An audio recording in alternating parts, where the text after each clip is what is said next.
What's up, dudes? Isaiah here. Welcome back to more Honkai Star Rail.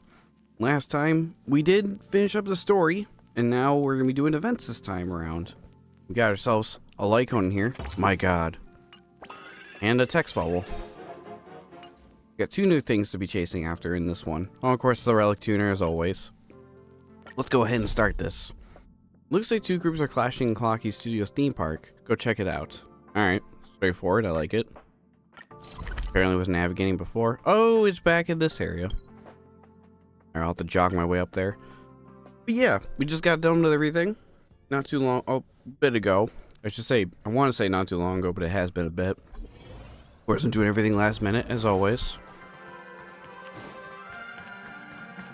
And, actually, oh wait. You know what? Before we actually get into this, I just remembered, besides popping those balloons, I just remembered one thing I wanted to show. The Clockie statue. I didn't show this last time. So I'm going to show it in this event, because why not? But the statue of Clockie had rewards in it, and I never checked it till now. I checked it, Clockie appeared, he pretty much explained how it all worked and everything. I was like, okay. Now it's gold. Where to now? And it only had levels 1 to 10. They gave me a free light cone on top of that. But I only have 10 through all this. Let's see. 31. That's level 31 on that. Yeah, wallpaper. And another light cone. 2 silver tickets, 360s just out of Jade. So no, I didn't go all the way down to level 50, but we'll be there soon. This is like the currency of this place. There was 2 different types of currency too. Or actually 3 different types of currency. There's like shields and Bellabugs. I don't remember what Lafu's was. And there was Herda coins back at Herda Station. So this is pretty much that, but in a whole leveling system. Yeah, pretty cool. Nice. Yeah, I wanted to show that real quick. Might as well change my phone wallpaper while I'm at it. Nice. Alright, let's go. Now we can actually do the event. What the hell is going on here? Clockie always belongs to the Clockie Studio and Mr. Watchmaker. Your feeling you never have. They're all like wearing masks and stuff. Sir, please calm down. I'm here to help on behalf of the Iris family. The lovely Clockie has always brought immense wealth to Penacony. Now he's in a bind. The kind of beauty Miss Note is ready to lend a hand. I'm sorry, but Clockie isn't in any trouble, nor does he have such a hypocritical goodwill. Are you sure? The financial reports of your company seem to tell a different tale, though. The patient's about to expire. The chairman has gone missing, Watchmaker. As a commemorative movie has been postponed. The urgent reopening of the theme park, despite the accident, is your way to ease the cash flow to pressure, right? How is Clockie Studio going to solve all these problems without the family's help? Is there anyone outside the silver screen that can save the company of the clockwork? Believe it or not, there actually is. Oh. I'm sorry, we were in the middle of business discussion here. Please bear with us. Wait, don't you let the guests give you the most genuine feedback? Oh, it is still there. I thought it was gone. Just look at Clockie Studio theme park right now. The most iconic silver screen is broken. Yeah, sorry about that. Hot lady with an Odachi came by. The sky is all gloomy and Gene Jolt Troop is walking all over the place. Clockie Studio can't even dish out enough of the funds to fix the place. Yet you want to open doors and start operating ASAP? How ridiculous. Hey guests, let's hear your take. Do you think this dangerous, lifeless, ill-manted theme park can be good recreational spot? How thrilling, just the way I like it. Well, can't believe Clockie is now being associated with excitement and thrills instead of warmth and joy. This doesn't bode well. Now your audience feedback is your answer. You are shooting yourself in the foot with this futile efforts to turn things around. Even so, we'll never sell Clockie. Please see yourself out. Alright, I'm sure you can come to your senses sooner or later. However, there might no longer Might no longer be such a generous offer on the table by the time Clockie Studio files for bankruptcy with the Alpha family. There's no rush, so I'll suggest you that you sleep on my offer. I'll take my leave now. I just realized one kid right here's a soda dude. Oh, that blasted Iris family. What should we do now? Mr. Soda. I forgot like the alligator's name is Boss Stone or something like that. Seems like we can only pin our hopes on Dreamjoy Memoir now. But the watchmaker. Well, let's not bother our guests with our problem. Let's get back to work. Well, actually, I'm gonna bother you with your problem. This is part in Dreamville. I have no idea how long this is, so I'm hoping my last minute decision is not gonna bite me in the ass. We'll find out in a few minutes. That's just a minor business dispute. Sorry you had to see that. My name is Hessel? The producer of the Clockie franchise. Welcome to the Clockie theme park studio. Holy Stellaroni, Clockie. That's right, it's Clockie, the mascot of Peliconey. And the biggest star in Dreamville. All our cast members are dressed up as characters in Clockie in the recent reopening of the theme park. We want to look more approachable while interacting with the audience. By the way, please don't mind what the lady said just now. We're having a minor budget issue. Clockie Studio will never go under that easily, I think. What kind of issue? Well, as you know, Clockie Studio was established by the mysterious watchmaker. The tycoon's been a helm of the company in development behind the scenes. Clockie only gets to see its success today thanks to the business acumen and wild imaginations. Yet we lost touch with them a while back, and the company's been a rudderless drift since then. We keep losing ground in the market competition as a result. What's the family after? A representative made us an offer to buy the copyright to Clockie, claiming that they were trying to save the company. Ugh, that's just baloney. There's no point in keeping Clockie Studio if it means losing Clockie. Fair point. Is there any solution to this fix? There is. We've been preparing a film series commemorating the 500th anniversary of Clockie called Dreamjoy Memoir. God, 500 years. It's a much anticipated piece that collects all the Clockie stories over the past 5 centuries. If we get to release a series, I believe we can turn a wide tide with the box office, earning the funds on refurbishment of the theme park. The thing is, the film reel is a series of the series were damaged in this earlier accident. Despite our best efforts to repair them, we only salvaged some of the fragmented scenes mixed with scrap storylines. We have to re-edit it. Alas, who would have to see the watchmaker disappearance coming after he was the director of the film, and even every crew member knows that Clockie's story is inspired by his experiences. However, none of us know how much about his background, nor do we dare take on the director's role without authorization. For Clockie's future, please keep us posted if you know anything about the watchmaker's whereabouts or someone who's familiar with the story. I'm actually familiar with the story. Really? No, this isn't the time to joke around. Sent an invitation letter. I see your watchmaker guest. Please forgive my rudeness. Still, unless proves your watchmaker invited you here, it doesn't mean you know him well. What about his hat? That is Mr. Watchmaker's hat. Yes, I'm pretty sure that it is. He was wearing this hat when I met him. I heard something very important to him. But now it's in your hands. I understand, dear guest. You may be the only one who can say Dreamjoy Memoir's movie series now. Please follow me to the theater. I'll show you the work Mr. Watchmaker left behind. Seeing that this is your first time doing any editing, I'll guide you through the basics. Are you ready? Yeah. Editing? I edit my own stuff. Hey. No. TikTok. The Watchmaker left behind a lot of raw story snippets. They need to be edited before they can be released. Alright. Show me how to edit this stuff. Every Dreamjoy Memoir film contains multiple chapters. You will see the complete film snippet at the start of the chapter. Take a look.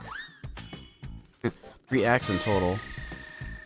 The story we're about to tell happened a long time ago. The Clockie from back then was some Dreamville superstar, but lived in the ship named named the Compass. TikTok, I'm Clockie, the most awesome crew member of the Compass. Of course you are. Our ship's been plenty of places encountering plenty of dangers. We also made plenty of friends. This voyage has been most fun ever. Across the vast sea, there are many wondrous new lands. Our crew's goal to explore the rest of the uncharted universe. Let me tell you about our adventures: the flooded Watch City, the ever-spinning Screw Kingdom, and the Golden Sands town beneath the Aurora. Which one would you like to visit first? Hold it! The navigator Master Hat and Armchair Boy are calling for us. Our ship's about to set off. Instead of hearing my tales, why not experience it for yourself? Get on board and live the adventure with the Compass. The Compass is setting off once more. I wonder what interesting wonders you'll encounter with Clockie. I'm sure lots of interesting wonders. This is an unedited story snippet. You need to determine their direction. This is the dice that represents the duration of the snippet. Drag into the pilot containing the start's 3 editing. The different amounts of time invested will bring the different emotional change in various story content as well. These are the emotional inclinations we're bringing to the audience. A good movie should encompass a variety of emotions. It should never be allowed to hit 0. Once our film is completed, it will undergo an internal screening where it must meet a specific target in order to process. We're only 15. Let's keep editing. Golden story snippets represent an interesting storyline which always increases audience emotion. Gray story snippets represent the somber storyline which will always decrease the audience emotion. We need to decide the amount of time increasing the story is possible while editing. Oh, okay. Selecting the dice also allows a quicker allocation for editing time. It's quite convenient. So that there, this here, or yeah. Thrilling needs to be 15. I think I get that. Or what if we had to go back?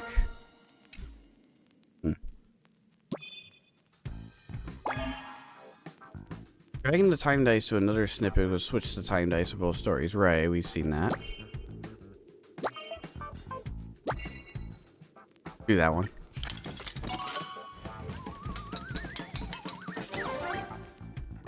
No screening past. Like we're making a whole ass movie. We're about to enter the next stage of the editing. Please put in the story dice.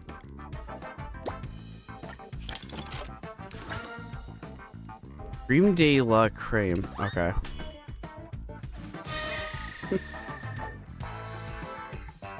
Clockie spent plenty of time on the Compass. Many passengers come and go on the ship, but Clockie never let it stop on his own voyage. Have you heard? Master Hat can't join us anymore due to the accidents. May look intimidating, but he actually cares greatly about his crew. He even taught me all he knew about the navigation. I really miss him. My friend, do you really think you'll also have to leave the Compass one day? I really hope that day never comes. I haven't got tired of the vast seas yet. Let's go continue on our adventure to seek out even more of the lands together. Armed with nothing but curiosity and minor hesitation, and his Clockie cogs, Clockie follows the Compass on another voyage. What dangers will he encounter in his journey? Will he find the place where he could plant his roots? Maybe. Blue represents normal story snippets. When increasing one type of audience emotion, they also decrease another type of... Right. It only needs to be 35. Clockie discovers the royal mirror. Same big round head is pretends one of these mirrors with a heavy painted face. Since Imperial places embark on his own adventures. That's kind of funny.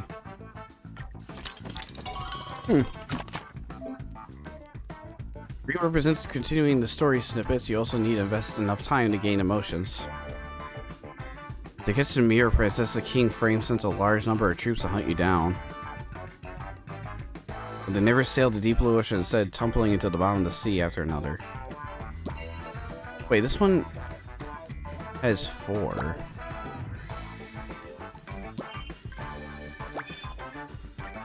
Sure. Let's ride to Portland Village.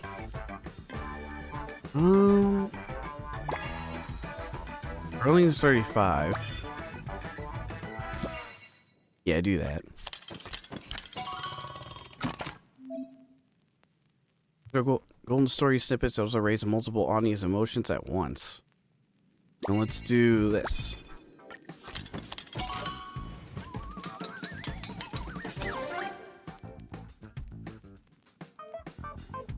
Cool. Moving on with the story. Clockie just passes out. Even departure. At the feast, everyone is in a deep in sleep. Only Clockie remains awake. He gazes a faraway Nightmareville from desk, eagerly anticipating the next adventure. The whole trip has been super fun. We gained plenty of new friends on board, like the Cleaver Mirror Princess and the formidable Captain Revolver. Revolver? All I can imagine is a sentient revolver. But more crew are leaving the compass. Each time we embark on a new lance, a bunch of friends will alright. TikTok, why do you think they're abandoning their journey? Have they grown weary of it? Or have they found another journey beyond the Great Sea? This is the legendary Nightmareville. Armchair Boy said this place is fought with unknown danger. But don't be afraid. With me and my comrades around, they'll definitely turn it out fine. Sleep tight, friend. We're going to begin our grand adventure tomorrow. Tonight, Clockie has a dream. A very, very long dream. Even longer than his voyage. The compass is about to dock at Nightmareville. What challenges will Clockie encounter here? Will he and his comrades save the day? And will Clockie voyage continues? Stay tuned on Clockie's commemorative film Dreamjoy Memoir Part 2. Dream Scare Crusade. I'm waiting for an edit to come up, or it's like next time Dragon Ball Z. It's like, oh god. Start of like editing is done. Good job. Thanks, Clockie. We just got a film reel and the extra stories, which are here about the supporting characters. I'm surprised you mastered the production technique of Dreamscape animation so quickly. Your editing style, performance, and plot arrangement are just like Mr. Watchmaker. You've done a terrific job. Dear guest, I mean director, I'd like to sincerely invite you on behalf of Clockie Studio to join the production team of Dreamville Memoirs Animation. That's it, I'm the director now? Just like that? That's right. The post-production of the Dreamscape animation isn't too difficult and doesn't require any advanced skills. We only need a director who knows the Watchmaker well and whose ability is recognized by him. After all, this is his story. The other film reels of the Dreamjoy Memoir series will also be restored one by one. Once the editing is complete, you're also ready to release it. By the way, during editing work just now, you should be able to receive an extra story reel, no? This material is used for extra stories. You can find animators to complete the extra stories. Those animation-obsessed artists are all wearing various characters' headwears. You should be able to identify them immediately. Filming extra stories for characters is a glorious tradition. And Clockie Studios has continued to the very present. The characters who don't get it fully shaped in the main flick and showcase their uniqueness in extra stories and gain more popularity. You have time now to explain the details? Sure. Let's go. Dreamjoy Memoir extras is the duty of other animators, but they definitely need help. Obtaining the film reels can be unlocked during production plan for the Brother Hanu extras. What do I gotta do in here? Oh, it's literally right behind us. Alright, let's check this out. Seems pretty simple. Seems pretty simple and quick. Pricely asked me to find you. Pricey? That's how you say his name. Making extra stories. I'm not ready yet. Drop the act already. Quit it. The director is not that I look down on this job. It's just there's a few things about the Brother Hanu story that still bugs me. Tell me, what kind of person is Brother Hanu exactly? Even people who know nothing about his history should have heard who Brother Hanu was modeled after. Hanu knew the rebel. The one who liberated Penacony. He was the one who broke the IPC's hold over the prison and named it Penacony. Yet Penacony has never seemed to thank his hero, and doesn't recall either seeing his statue or hearing the theme song of his dream. Really now. Maybe someone out there is hiding a story. It's more than likely. The mighty liberation of Penacony was carried out by the lowly crooks. If they couldn't steal his thunder, you can bet the family wouldn't want his name stuck from the dreamscape. But if you want to tell the tale of Ranahanu, you have to understand a little more about his mysterious character. Spent a long time gathering up to find info. To find out what kind of person Hanui actually was. They somehow turned up 3 different stories. What were they? The first story I found was from a Penacony Grand Museum. There's an information board claiming that Hanui was a merciless criminal who had committed a flurry of serious felonies. He waged a war in the monster system prior to his imprisonment to cost millions of innocent lives, and despite freeing Penacony using brutal means, it was those same brutal means that turned Penacony into a nightmare. That executed corpse piled up as high as the mountains under his cruel regime, but with war and disaster raving of the world. Jesus, character sounds powerful. Lots of materials in the museum recounted horrors of the time. There's probably no reason for the family to have faked any of that. What's the second one? Second story I heard from the history professor at the Paperfold Academy, who told me Hanu was a righteous and selfless hero. According to the professor, Hanu has been set up and wrongfully imprisoned. He was kind and courageous. Hardback werewolves cannot bear to see his fellow inmates suffering. Werewolf? So he led him into an uprising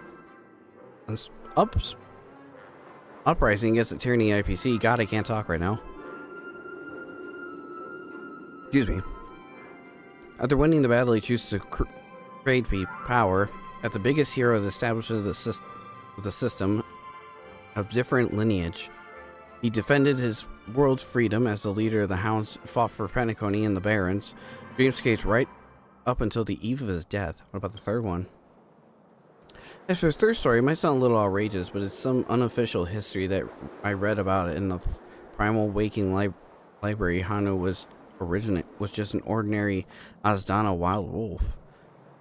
Frontier prison suppression of the inmates had reached zenith. However, nobody dated to fire the first shot until out of control wild wolf stormed into the prison and bit an IPC guard, triggering immunity amongst its inmates. Following independence, the prison used this wolf to build up as a hero of Penacony independence. Hanu, but he never actually existed. He was just a roaming legend. There's these prototypes. Criminal hero wolf. Do you think was the real Hanu? Think carefully about this. I'll write Brother Hanu's story based on your answer. I want to say a righteous hero?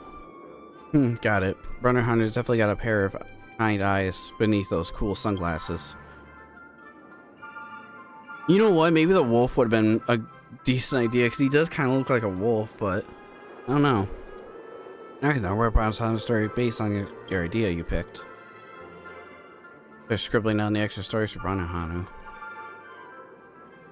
But I don't know, like, you think Hanu's like a really cool character, but to be based on a wolf that just like showed up, I don't know. Our extra story is gonna be a bestseller. I'll leave the script in good hands, and director. Keep exploring more of Brother Hanu's stories. The animator began to promote an extra story, Dreamjoy Memoir, which you are involved in attracting the attention of tourists. Damn, you guys must get a lot of tourists. Oh my god, he's right. Oh, I thought it was actually Hanu for a minute. Like, oh my god, he's right there. So that's it? Just pick an idea and then roll with it? I see. We're finished making the Brother Hanu extra story. I heard that the extra story you shot explored Hanu's past with all kinds of angles. The animator for Brother Hanu can't stop praising your native skills. The animator is usually known for arrogance, So you're gonna need to help him come up with some ideas. We're really sorry about this. It's fine. This director surely is concentrated. The repeating that's to follow is the editing of the movie, the refurbishment funds of the theme park, the fate of the Clockie studio, watchmaker position, and the future of Clockie are in your hands, director. Thanks. Begin editing. TikTok? Come and complete the editing work for Dreamjoy Memoir film series. Just as you finish editing the start of the flick, you are another step closer to finishing Dreamjoy Memoir. There are many films waiting for us. Come on, let's keep going. Okay, but I wanted to look at this because it's glowing. I can just straight up claim it? Okay. Sure. Oh, complete the adventure missions. Oh, these are the superimpose for it. Gotcha. Okay. So it's one of those icons. They give you it right away, but then in superimpose it, they let you do all that stuff, right? Look at all this stellar jades. All 100s, man. All for editing a film? This would be a short event. Or Clockie's paycheck. Alright, cool. Yeah, let's just keep going. So how many extra stories there were? There was like a couple. If it's just dialogue, I'll probably just skim through it then. Since this is the main attraction. Alright, let's begin editing number 2. It's a little interesting, I guess. Oh, there's music again. I will say, Penacony has really good music. Nightmare Dip. It's 2 pass on this too. Honk honk. The horn wails as the compass docks at Nightmareville. This is Nightmareville? It sounds really deserted. Truly nightmarish, like its namesake. Tick-tock. Listen to some strange noise coming from the streets ahead. Let's take a look. While seekers lie in this hidden, gloomy, creepy Nightmareville, let's follow in Clockie's footsteps and thread along this adventure. Crew steps out of the streets. Nightmareville sees itself as a desolate wasteland. Remember across an intoxicating soda bottle. Wants to give you the crew.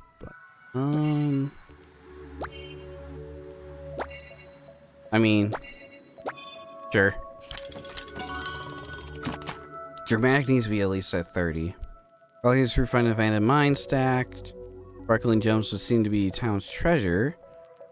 One cool dude named Branu stumbles across the crew in the mines. Put that at 4.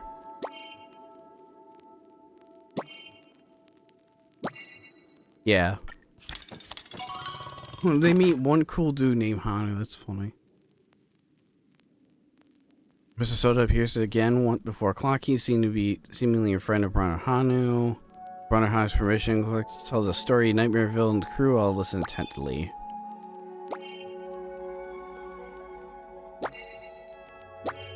Go with this.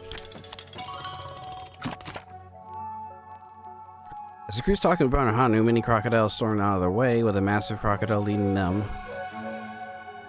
Mirror Princess was seriously injured during the battle against the crocodiles. Her mirror has been covered in scratches. At night, Boss Stone launches an ambush on Brother Hanu's stronghold. So, this one says 4. Well, it didn't change anything. Yeah, leave a 4 in there.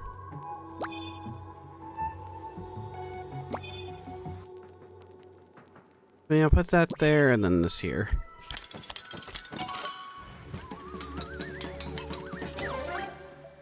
Yeah, this is screen past.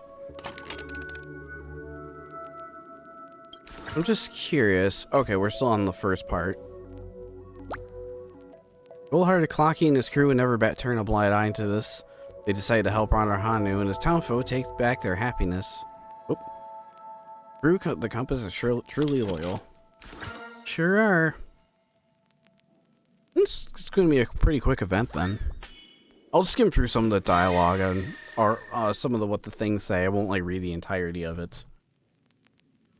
After an audacious battle, the crew and the townsfolk emerge victorious, fending off vile Boss Stone. Brother Hanu tells Clockie that Boss Stone still has many lackeys and will soon make a comeback. TikTok? The crocodile traders was scamming us. No rides are gonna go on here. It's because the townsfolk had enough and started revolting. The crocodile bags are ran out of luck. The compass crew will never sit idly against ruffians that oppose the innocents. Before the next voyage begins, we must get rid of the town of the crocodiles and allow its residents to return to their peaceful lives. Let's go, friend. Let's team up with Brother Hanu to defeat Boss Stone. The crew's compass. Hey, this looks familiar. The crew's compass crew elects to help Brother Hanu. Clockie also rushes into the fray, his dial brimming with justice and compassion. This isn't just some playground tumble. This is an actual war. A war that's far more brutal than Clockie can imagine. Well, damn. Are you in wars? Some more powerful as townsfolk force that Brother Hanu leads. If they were any hope of defeating Boss Stone, the entire population nightmare will begin to team up. Brother Hanu and Clockie came across a sister Wildflower, who's currently being haunted by Lieutenant Chitters? Lieutenant Chitters. Also, Wildflower. What's that a reference to? Dramatic needs to be at 55 for this. Clockie comes across a young baby who happens to be one of the townsfolk captured by Boss Stone. Clockie meets the shopkeeper Leaf, who'd to be one of Boss Stone's lackeys.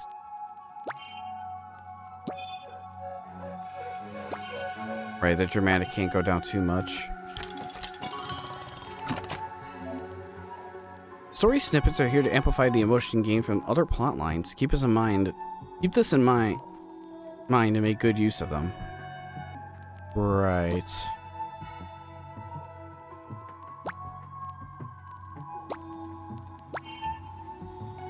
Wait, seeing Brother Hanu's squad gradually grow, Boss Stone starts to become worried. He decides to launch an ambush on Brother Hanu. Striking while the unprepared, Boss Stone launches an ambush. This one's a 4. Defends against a surprise attack. The crew joins forces to rout Boss Stone in his attack.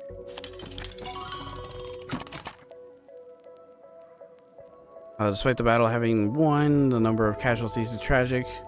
Remember those townfolk crew gave their lives. Brother Hanu hosts a funeral. Aw. Do that one too, but Brother Hanu gathers all his mates. Sure.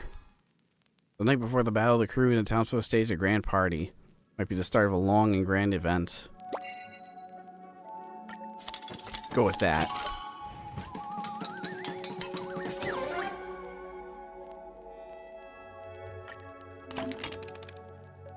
The storyline can branch. The dice you invested here will push the story towards a different ending. Let's finish the edit in the classic ending first, then go to experience the other endings. I agree.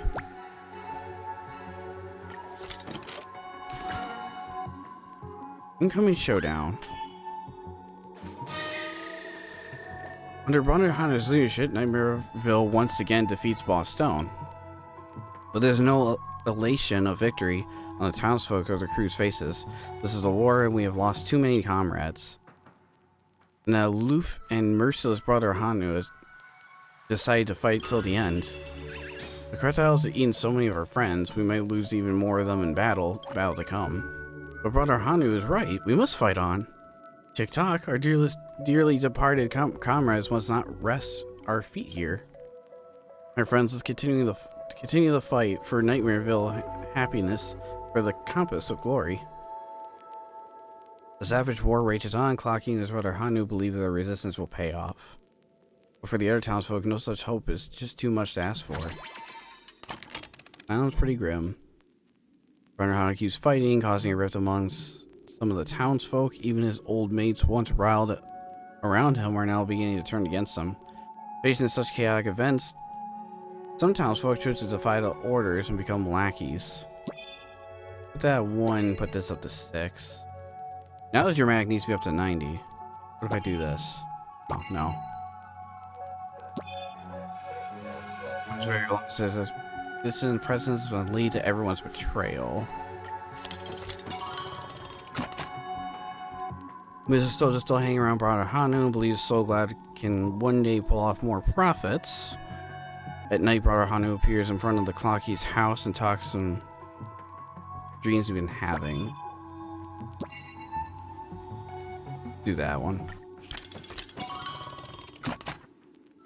Brother Hanu's masked clowns are preparing many fireworks of their enemies, want to blow them all to smithereens. But while transporting the fireworks, stray bullets land and hit in the middle of them. Geez, you lose no matter what on that one. Thanks for the fireworks display catches the enemy's attention. Enemy artillery lights up a stronghold, and Brother Hanu underlings Crybaby condenses tears into rainwater, dousing the flames. Weird.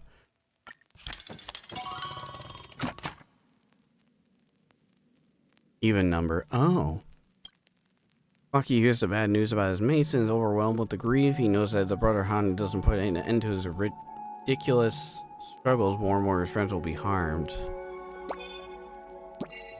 We'll see how this is. Brother Hanu catches the traitor in the military ranks, those who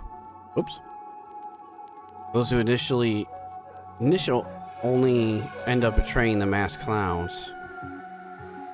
And crybabies, weird. Oh, even, I gotcha, even number. That one had to be a 2. Clockie rages gradually simmers down and that the traitor's been taken care of. He knows his past mates wouldn't want to see him like this, perhaps. This one needs an even number. The decisive battle looms in imminence, while Brother Hanu military is mighty, Boss Stone and his rebels cannot be underestimated. Clockie starts to think over their next steps. The night before the decisive battle, Brother Hanu has a strange dream. He witnesses a storm and a huge tree flourishing in a lofty skyscraper being built in a vast wasteland. What a weird dream. Buried underground before finally a song of tranquility. That one needs an even number. Or actually, no, we can do 6. Right? Even? Yeah, even. Let's do that. Put a 1 on that. There you go.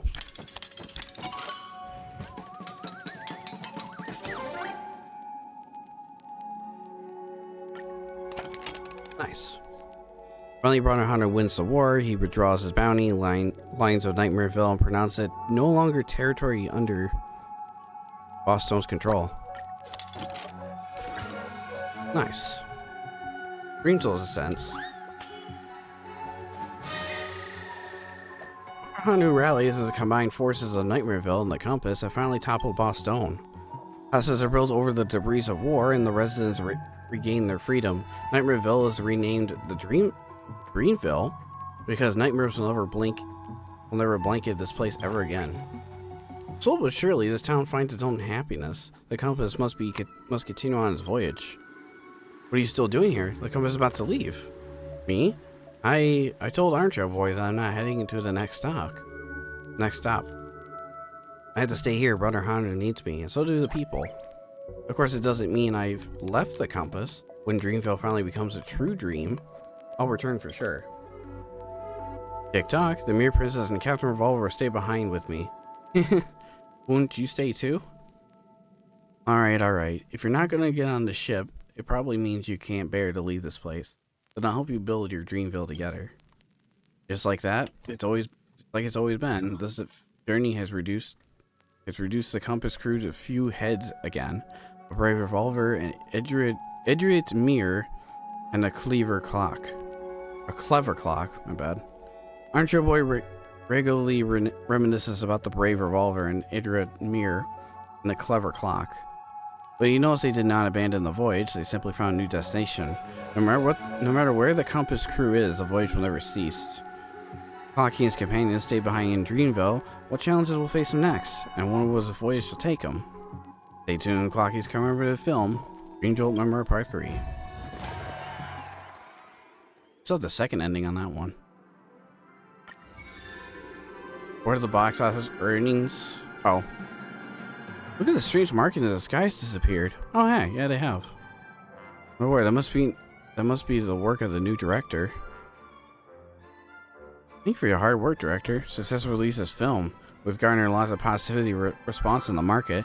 Well, you know, it's just putting numbers together for endings. Also get to resume the refurbishment project for the theme park with the box office earnings. Look, this place is in much better shape now. Still, I really wonder what on earth the outsiders mentioned by the family did not leave the dream itself crumbling. Power not Italy. Really? Family people said the same thing, but I thought it was just trying to fool me. According to the watchmaker, this place is designed by Falcon, a student of the Professor Gal. There shouldn't be any problem with the quality of the constructions. Let's not dwell on this matter anymore. Our Dreamwaver's team, who we hired at great pay, is going to spruce this place up. You'll see a new Clockie statue in the theme park soon. By the way, some clients of the Paniconi shopping district will show interest in our film and want to collaborate with our product, some advertisements. This will definitely bring up some more revenue. Director, if you do you have the time to direct the commercial they mentioned? If it's done by you, the commercial will definitely be an epic one. Sure. You need a commercial now? You can click here and view the list of commercials provided. There's 3 of them. So I'll finish shooting the commercial, sure. Get to that. Actually, I'll get to that in just a minute. Let me go look at this stuff real quick. Let me get some of my rewards right now. I see, it needs to be 100%.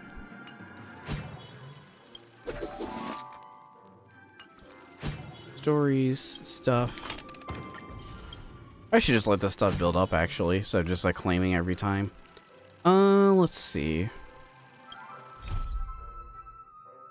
Yeah, let's go check out that ad real quick. Oh, chest over here too. That I missed.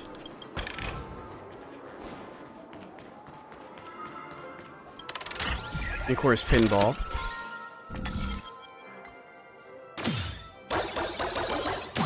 Did I set up last time when Aventurine went for here? Maybe. These enemies? There's just enemies chilling here. Sorry for that awkward edit. I was just checking something.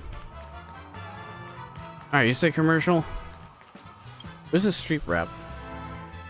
Item wearing, tear, manpower costs, filming expenses. Alright, I gotta factor in duration. The sums up the expenses. No, we're expecting our budget.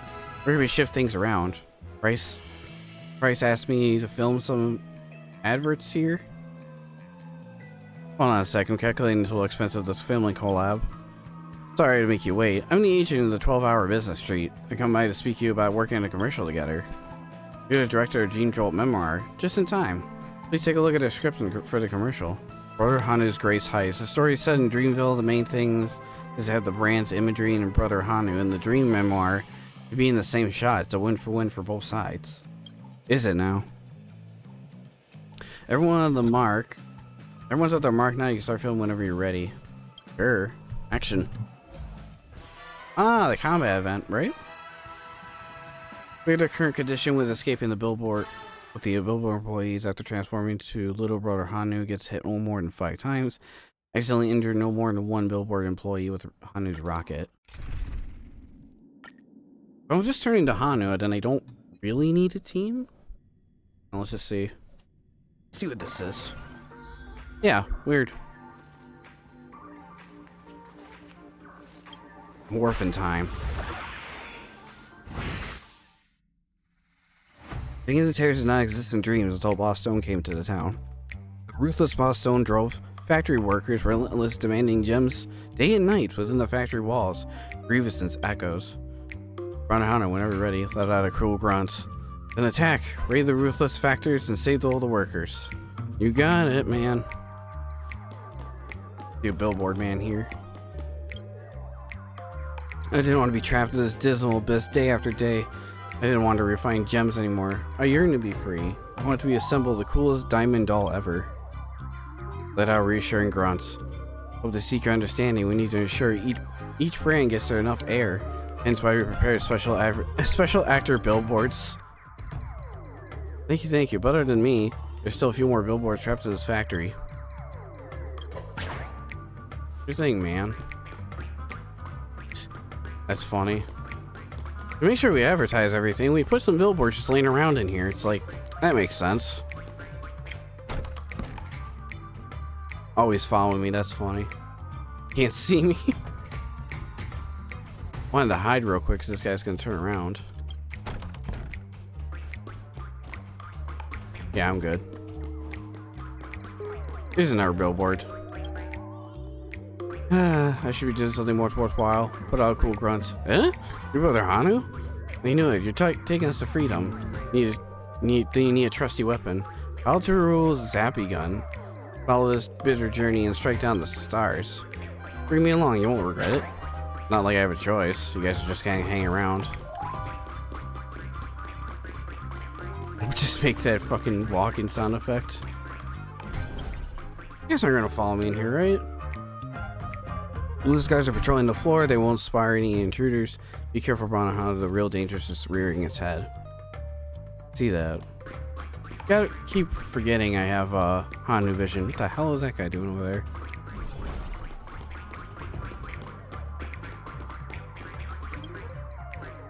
Factory's too cramped to possibly use the Utopia Ocean Maverick. The longer it's roaring the revving engine. It's so hard to talk with those things just bouncing around. And this guy over here. Bring me along. Yep.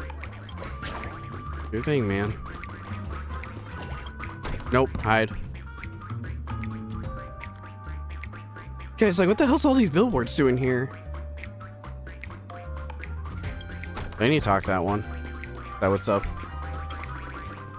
Oh god. Being tired and long if you break away from duty, guards think so too. Take a break and head for commercials. Wrap up your ride, dress up your style, shop at Impro.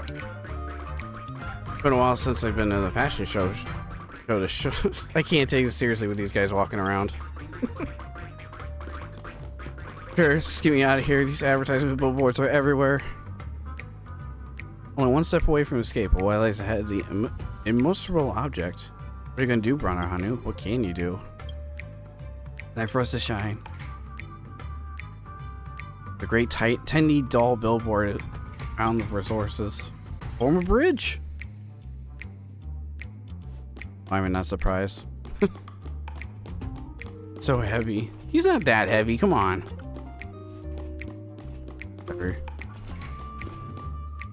Don't get caught was one of the challenges. To help with the billboards, Brother Hanu successfully makes it across the elevator shaft, reaching its final obstacle. So many enemies, Brother Hanu. Looks like he has to work together again. I was gonna say, where's my bazooka? Boston's factory is spare rocket launchers hidden somewhere. Cover up and go retrieve it. Good luck, Brother Hanu. Yeah. Oh, I see. We're just keeping him busy. No. How about no? Kind of funny the billboards are helping. See why they didn't have more than one character walk around with the Trailblazer? It would have been kind of weird. But it's like seeing all these billboards at once walk around like that. Yeah, I can see why they only let one character walk around. Can I make it to here? No.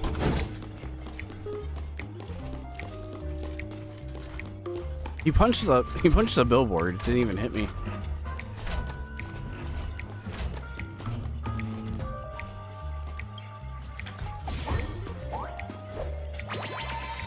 Yeah. Alright, now let's blast these fuckers. Ah, come on. I made a mistake. Yeah, he will. Alright, I might have to do that again.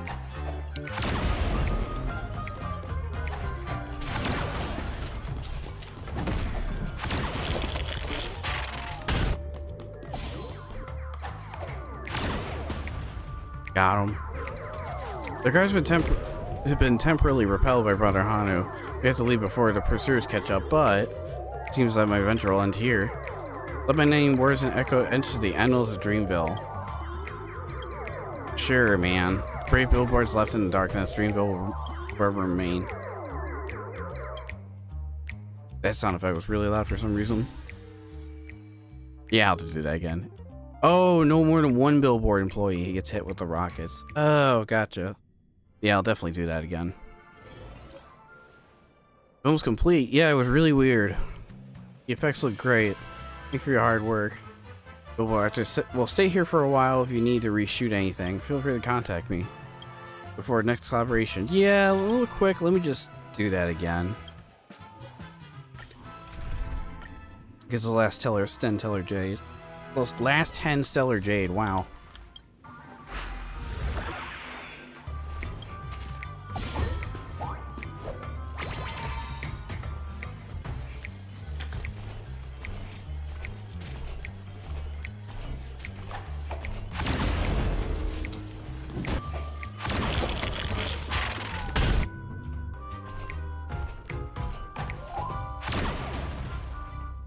Nice. Got all the billboards up.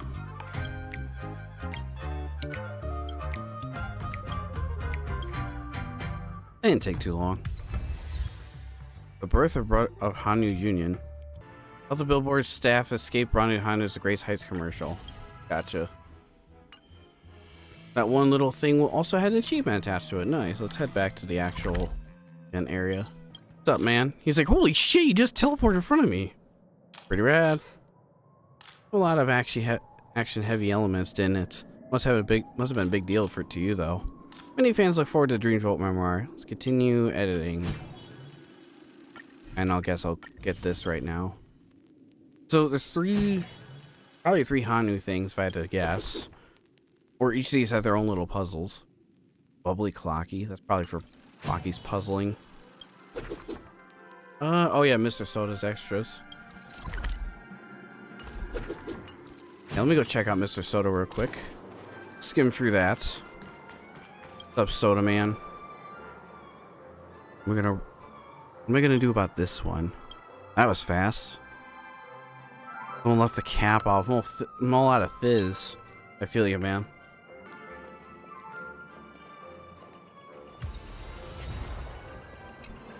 Nice. Mr. Soda extras. What is that anyway? Is that just lore? Where would that be?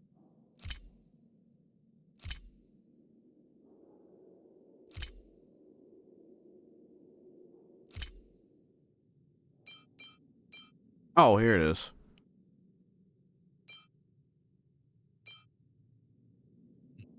Alright. I guess that's it. Yeah, let's just keep going with editing. That's like the main thing here. Those are just like character stuff or writing. I'll have to do the special ending on this one later. Here, I'm just too dumb to figure it out. Keep failing it, but whatever. Worry about it later. Clockie helps brother Hanu establish Dreamville, drove up on a stone, but couldn't dispel the nightmare here. Various disasters follow the town sake into a crisis. Right, the whole town's going to a plummet.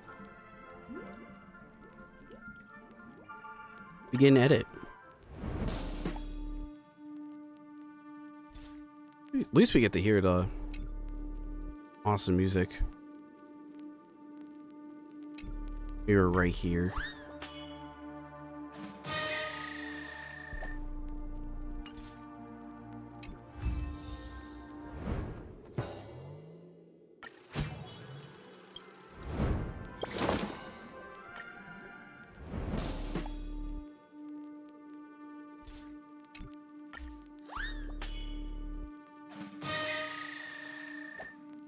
His companions, brother Hunter rebuilds Nightmare into Dreamville, but in a place beyond all sights have seen, the crisis has not ended yet. This is bad. Dreamville is in huge trouble. Dreamville had a forest used to keep out sandstorms from the distant lands. It also bore plenty of fruit for the town. But suddenly that fruit has disappeared. Misty Fruit Tree was in charge with looking after the fruit, has also gone missing. Such a huge winds. Without the forest protection, the town plague would be shrouded in heinous haze every day. If this keeps up, the town will be blown away. It's not just Misty Fruit Tree we also need to find, the friends who also got blown away by the wind. Clockie is deploying, objective to protect Dreamville. And so, Clockie stepped into the storm and began searching for the secrets behind the catastrophe. You do that, Clockie. This one needs an 8. Maybe some predicaments. Clockie tells the townsfolk that the meteor will cause bad luck. Steps in the tempest, sharp gravel fits around the hurricane, but many more dangers lurk unforeseen. Decides to keep pushing on. Clockie takes the old sails from the compass, stitches them into a plagiaristic soars through the sky. The fabric will be blown away. 5 and a 3. Clockie swept over the hurricane, first way to land, and traverse mountains and Dreamville. Oh, and valleys to return to Dreamville. Sandy wind is throughout the town, blocking the sunlight coming in. Clockie's only able to push on by following Mirror Princess. Mirror light shining faint isn't enough to light up the whole town, but at least it's enough to show Clockie a path. Rate of thrill needs to be 30. Clockie hides the shooting star from his room, yet some townsfolk still haven't let go of the idea of using it. 6, 7, 8. Clockie warns the townspeople the shooting star would be misfortune, though those skeptics they are abandoning the plan to use the shooting star for now. While Clockie searched for the truth, Brother Hanu was not idle either. He was busy protecting the residents of Dreamville after all. Brother Hunter discovers a shifty... That's why I made that sound effect, because it was only down by 1. The comedy. Brother Hunter discovers a shifty figure hanging around town, who turns out to be lackey sent by despicable Boss Stone. Clockie comes across a shopkeeper Leaf who's carrying a large sack of fruit. Looks rather hugely suspicious. Interrogates him. Shopkeeper Leaf scampers off without saying a thing. Clockie comes to the border of the town, discovers the truth of the storm, hence the active windbreaks. Windbreaks his withered away. The girl tasked with looking after Miss Fruit Tree, nowhere to be seen. Couldn't find Miss Fruit Tree, only to find some seeds from windbreaking, hence as she left. Interesting. It's all weird. Also, such a strange story. Stone armies approaching, and Brother Hanu. Situation becomes critical, even so, still has to make the shopkeeper Leaf pay for the dues. Next scene. Clockie discovers the roots of the storm. Miss Fruit Tree's disappearance has caused a wind-breaking forest that used to keep the winds out of the winds to weather, allowing the storm monsters from the desert to encroach forth. Clockie makes his way back to town, discussing the storm's protection measurements with Brother Hanu, but town suddenly turned quiet. Brother Hanu, I'm back. Where are you? That's Brother Hanu. He's been captured by Boss Stone. Dang it, dang that Boss Stone. We can't give up hope. We must resist till the very end. Boss Stone, your plan will never succeed. The Forbidden Storm is Fruit Tree, plagues, Boss Stone invasion, Brother Hanu's imprisonment. More and more dangers are showing up to Dreamville. For Dreamville, fight on, Clockie. And kick his ass. The compass returns to Dreamville, but the town's already been taken over by Boss Stone. This needs to be an 8. Dreamville's controlled by Boss Stone as per his lackeys over town. Clockie needs to get past Boss Stone. Whereas the Crocodile Hood disguised himself as Boss Stone, inspection here. That makes sense. Crew members of Compass Clockie. But as a crew member of the Compass, Clockie never gives up. So he donned the disguise. Interesting. Boss Stone learns that Clockie's already gotten the seed to stop the storm. He calls upon the crocodiles to take the seed by force. What happens if I put 7 in here? Nothing? Oh, it negates that. Gotcha.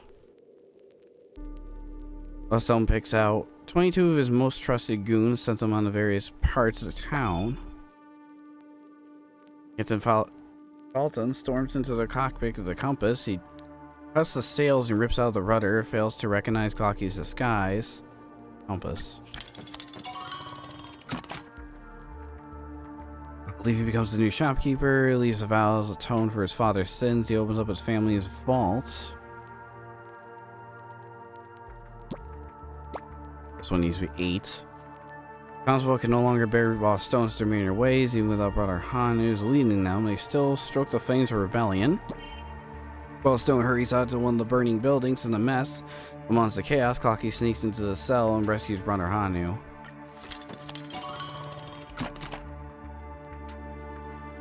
Brother Hanu returns to everyone, but the town is still surrounded by unrelenting crocodiles looking for the distress of the situation. Helpless in town, Clockie needs to find a way to lead support. Let's see. Under the dual stage of Boss Stone and the Storm, town resources are gradually getting depleted. The very night Brother Hanu walks to Boss Stone's camp alone. Brother Hanu continues to penetrate deeper into the enemy's position and surrounded by increasingly more crocodiles. Man, there's a lot of crocodiles here. Whoops. Needs that to be an 8. This needs to be a 4. This needs to be a 3. Oh, what is this? How to play? Brand new gun-blazing action flick Hanu War is now available for visitors to experience. You need to play an ultra cool Brother Hanu. Brother Hanu is an inconceivable Hanu rocket, blow up all the enemies on their way to bits. Control Brother Hanu by moving him left or right, aiming at his foes, and use the attack button to fire.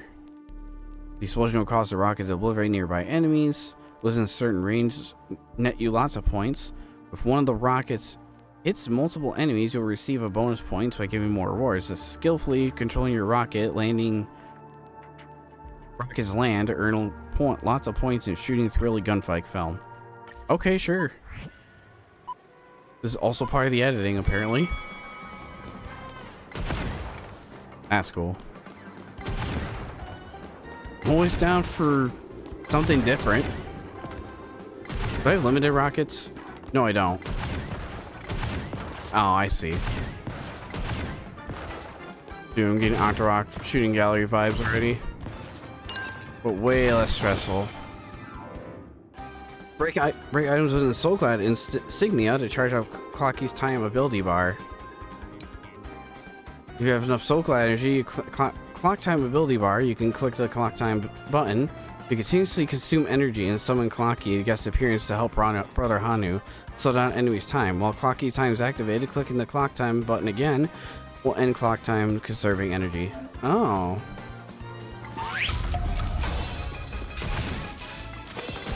I see.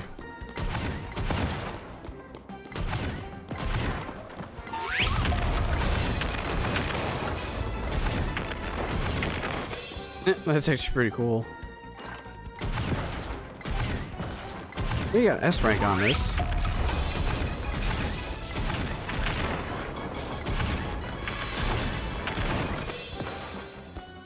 So you just want to use that best of your ability. Oh, you got double S rank on that. 57 out of 59.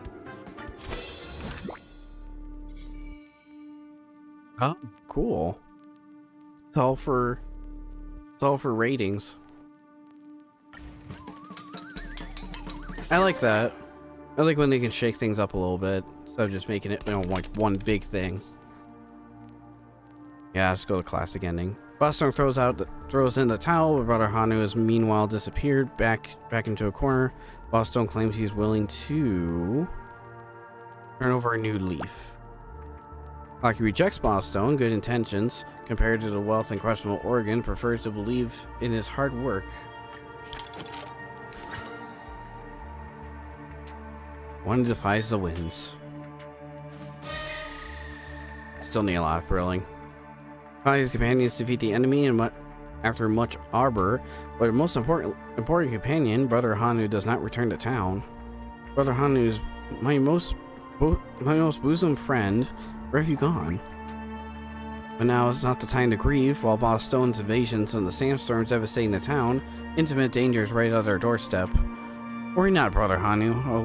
I'll never leave this place. I'll protect this town. The Dreamville is now almost in shambles. What should I do to help everyone? That's right, we have an origami birds and Professor Owl to help repair the town. but in the most omnipotent crew member, Mirror Princess and Captain Revolver. As long as everyone in Dreamville stands united, there's nothing we can't conquer together. With bearing Handu's wishes, Clockie brushes himself with the attempt to thwart the sandstorm. But disaster is not so easily quashed. There are many matters of most important yet to be accomplished in Dreamville. Clockie discussed with Professor Owl that they decided to renovate all the buildings in Dreamville again, transforming them into a playground filled with joy. Oh geez. Keep trying to scroll this down. Professor Owl recruits the origami birds. Princess become a mentor for everyone. Without brother Hanu's meditation, townsfolk resume squabbling over resources again. The beloved Clockie has maintained peace over Dreamville. Clockie is patrolling through town, resolving disputes between Clock townsfolks.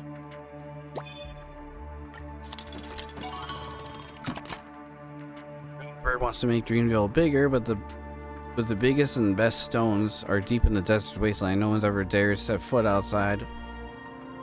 No one ever set foot in the desert due to the terrible monsters living there called Unknown. That's terrifying. To find better stones, blow away in the desert fog, Mirror Princess, Clockie, Captain Revolver, and the Origami Birds set out to a journey to defeat the Unknown. Yeah. The cunning Unknown dazzling everyone's vision in the fog. Amidst the pitch black darkness, Mirror Princess steps into a trap, Unknown falling into the ground, fragmented into pieces. With Mirror Princess' help, Unknown is defeated, but... Okay, hold on. That one first. With the princess also becomes a broken mirror, scatter over the ground. Clockie and Captain Revolver start crying and don't stop crying until they rustle.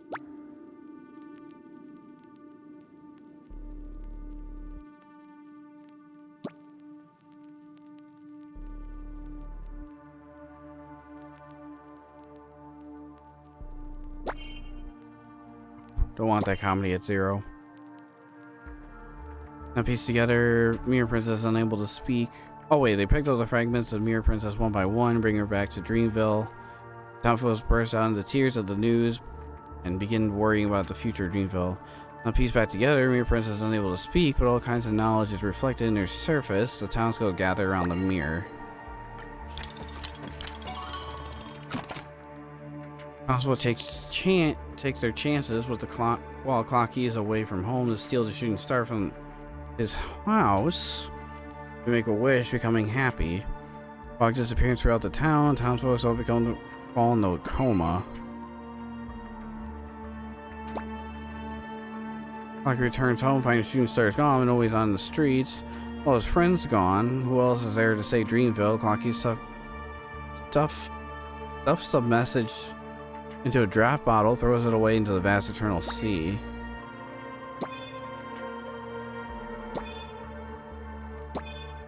Trying to see what would be best. Probably this.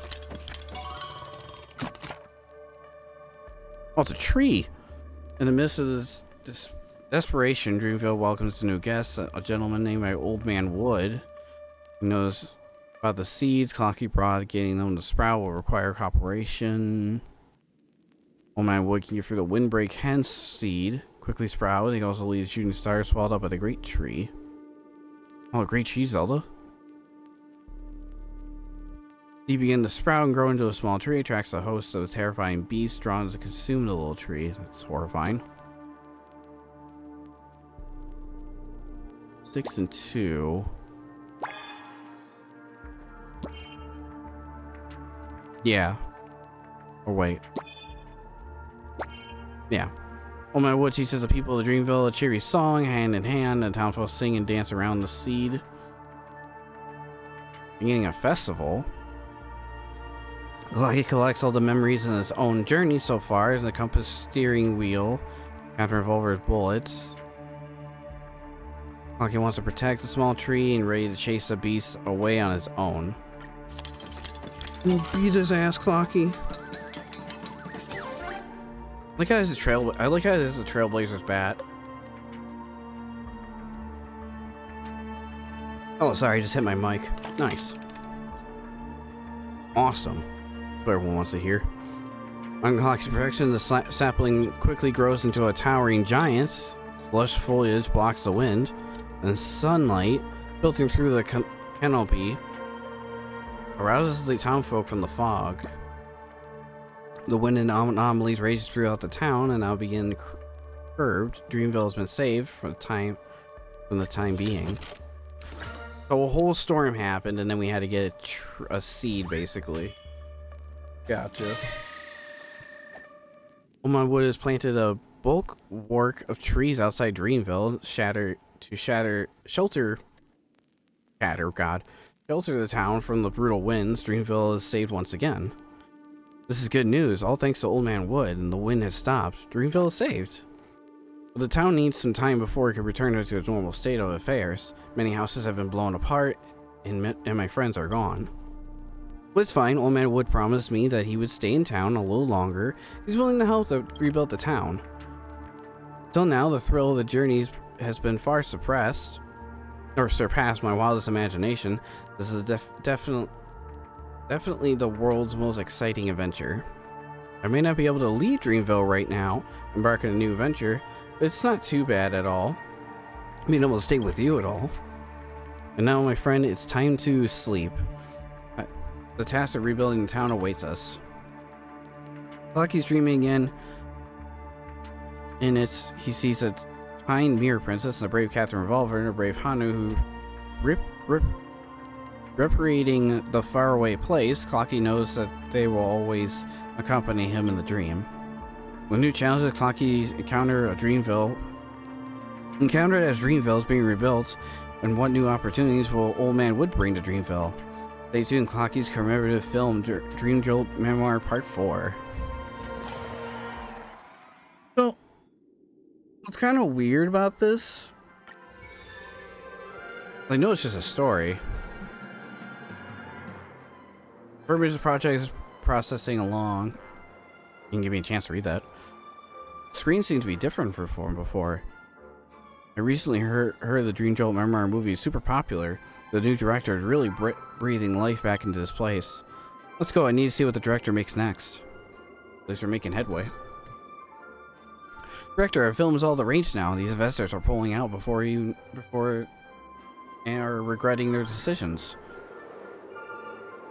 The reformation of the theme park is close to completion. I believe you will be able to pay off Dreamjoy Memoir on the big screen soon. I'm excited already just imagining it. There's one more thing about reviews through. Aside from the compliments from the animation itself, there are many bizarre analysis and references speculating the story serves as an allegory or metaphor or something. There's even rumors saying the keys to the secret treasure left behind the watchmaker is hidden in our animation. This is way too far-fetched. I suppose the viewer are over-interpreting the whole thing. Possibly. I guess so, but I can't rule out the possibility completely. Mr. Watchmaker might be the only one who knows for sure. Nonetheless, those discussions have generated lots of buzz in our film. It's nice to see the audience having a different interpretation of the story. Anyways, Dreamville has brought a joy and heartwarming experience to our viewers and helped Clockie Studios out to the tight spot. You know what? Even Sweet Dreams Troupe from the Iris family reached out for us for collaboration. The crimes committed by the Dreamjolt Troupe are on the rise lately, so they want to salvage their reputation by associating themselves with Clockie franchise. There's some differences with them, but they are not eternal enemies in the business world. If you're interested in you think you can handle a collaboration, it's a good opportunity to hone your director skills. Keep it up, director. I believe you can make a Clockwork Studios great again. Leave it to me. Some more stuff in here. Oops. Take that script. And that.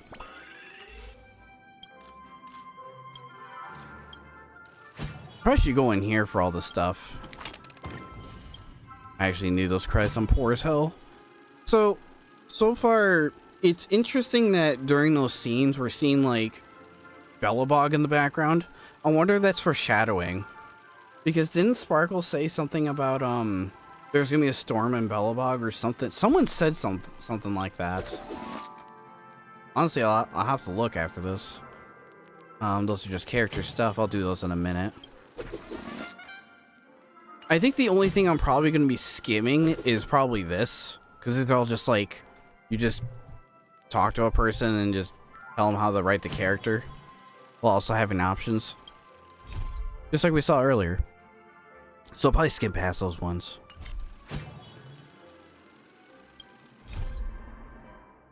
Oh, I have to do the ad next. Oh, I got really confused. I was like, wait a minute. All right, that's not the main attraction. This is.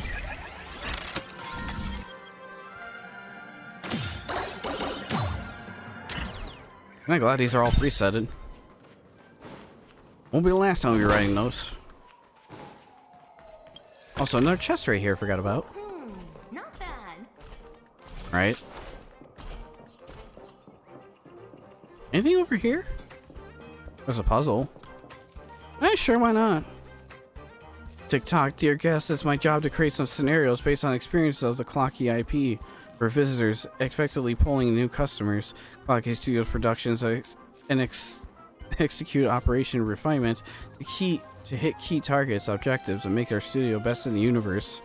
In order to achieve this goal, the Dream Taker department works closely with the Sweet Dreams trope to form a double whammy that outputs the visitors, Dream Chasers, and the family.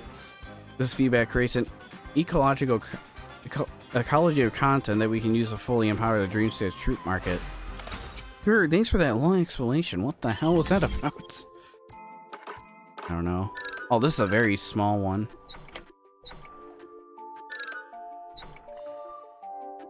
I'm so used to it like zoomed out a bit more. This is the later puzzles you get. That was so simple. I'm down for it. Oh, wait a minute.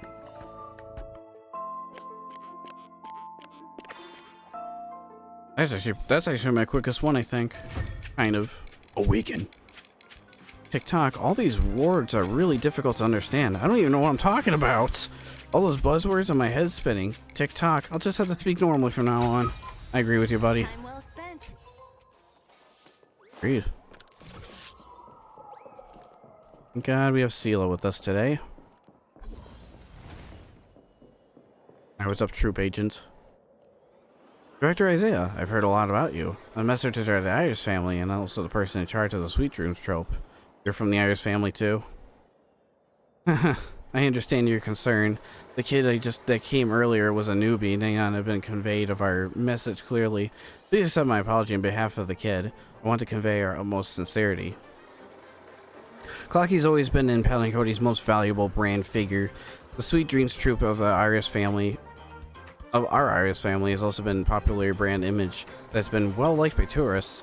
So the proposal I'm making isn't an acquisition at all, but a partnership. Together we can be greater by producing a new animation flick. I wonder if you have any interest in our film collaboration. I'm all ears. Iris family is the best director and a professional actor. We can provide all the film equipment and staff. You even invited a special guest, the majestic trash can buried in dreams. Trash can. Of course, partnership requires both parties participating. We're willing to bill you, Mr. Isaiah, but as executive producer, you can check on the progress and the content of the film set at any time. As a script for this movie, I've been discussing it with Mr. Priceley to adapt the classic tales. If I say his name wrong, I have no idea how you say that. The most romantic and magnificent Dreamville ascension. What do you think? Well, let's get started. 3 directors are all on set. Appear to have run a little bit of trouble, Mr. Executive Producer. Please lend a hand.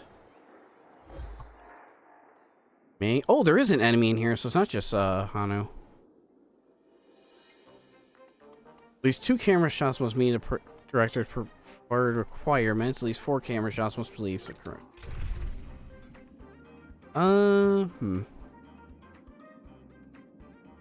There's ice and electricity in here. Decided to change my mind. I went with Akron instead. We're gonna bring Payla into this. Use the function below to take a picture of the camera. Really? Oh, Clockie's right there. Oh. Like, kicked me out for a second. I was like, what? Sure. Save that in my computer. Why not? Yeah, the shot is totally perfect. Anyways, it's almost done filming here. Well, the other two directors with scenes need more hands. I suggest you hurry and take a look. One of the directors might even take a fancy to you. The next Clockie could even be, could even shoot by you. To be honest, I'm already doing that. You're funny. Well, I wish you best of luck then. Enough prattling. Let's head into the next set. Bid director fail well. Head to the next set. How did tourists get in here? Sorry to dispute my. Sorry, stop disrupting my set. Hold on, you're the camera person. Take over. I had it with these amateurs. Not really.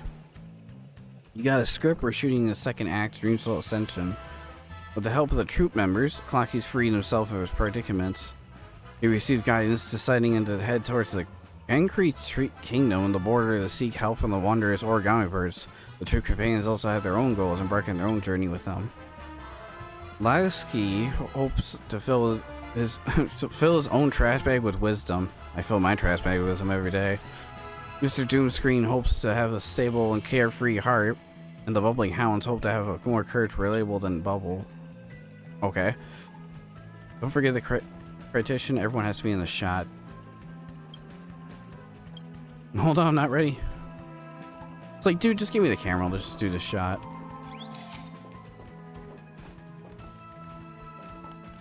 Oh, there's a trash can. Not too shabby after all, boy. This scene is done. Another scene's coming up. Yeah, just give me the camera.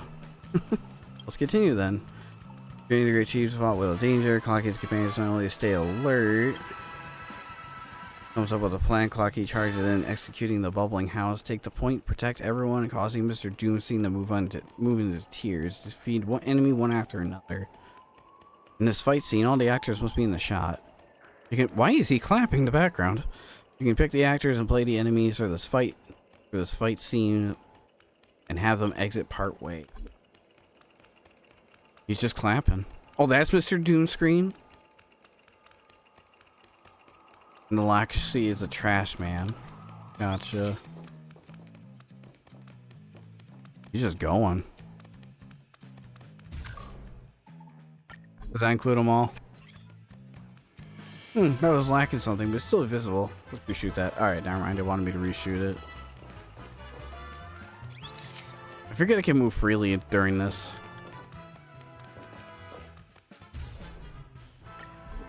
There, how's that for you?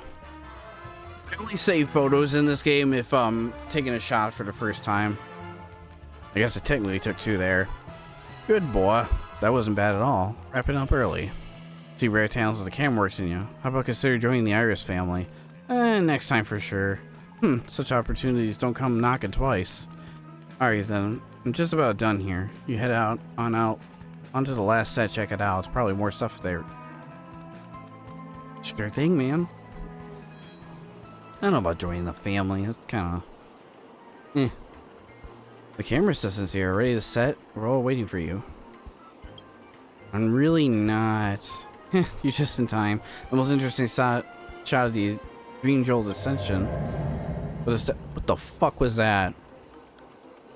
That was weird. But the staff that playing the bird is a little mischievous, leading into hiding just like an origami bird in the animation. Let's go look for the actor first. Right. Oh, the bird's right here. Dang, you found me already. Looks like I'm still not good enough to play a bird. I have to work hard, chirp.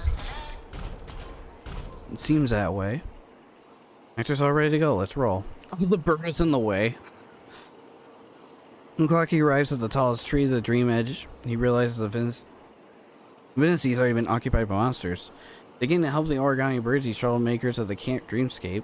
Origami birds' enemies must be dealt with first. All the actors was being the shot. Yeah, I get it. Not. This guy's just roaming. Got it. I think. A decent shot. Oh, okay. Oh. Did not mean to slice you.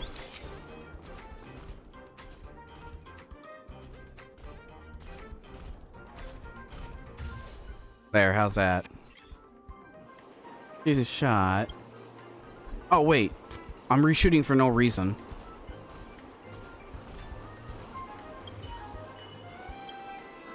Okay. I saved 3 photos on this. I keep hitting reshoot. After an arduous battle, Clockie and his companions finally wrest back control of the great tree. All thanks to the origami bird willing to make part with its magic, but it only works once. But whose wishes shall be granted? What an interesting twist. All these efforts for happiness ending only to be faced with such a tough choice. Only one person gets their wish.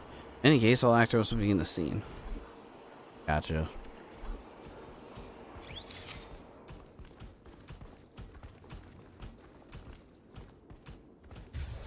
There, how's that?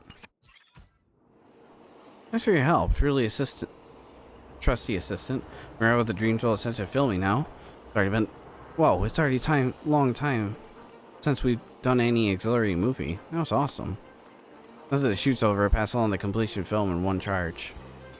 If you want to see what you shot, go look at the troop. Go look for that troop agent. Oh, there wasn't any fighting in there at all. I just put up a team for no reason then. That's fine. Barely passable, I guess. You're too modest. The place is full of trust.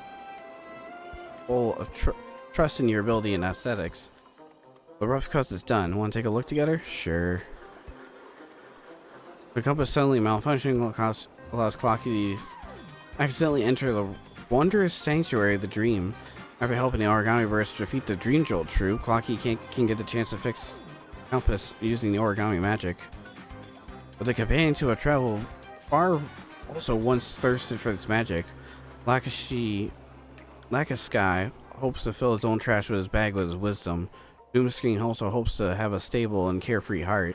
And Bumbling Hound hopes to gain courage and more reliable than a bubble. They're all willing to...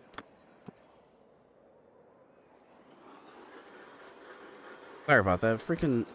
Oh, it's falling off my desk. Anyways. The text was advanced. I didn't mean to advance text like that. Some fuzzy scenes in the middle. It was accidentally damaged, wasn't it? Well, that wasn't the only thing that was damaged. A controller fell off my desk. That also was damaged.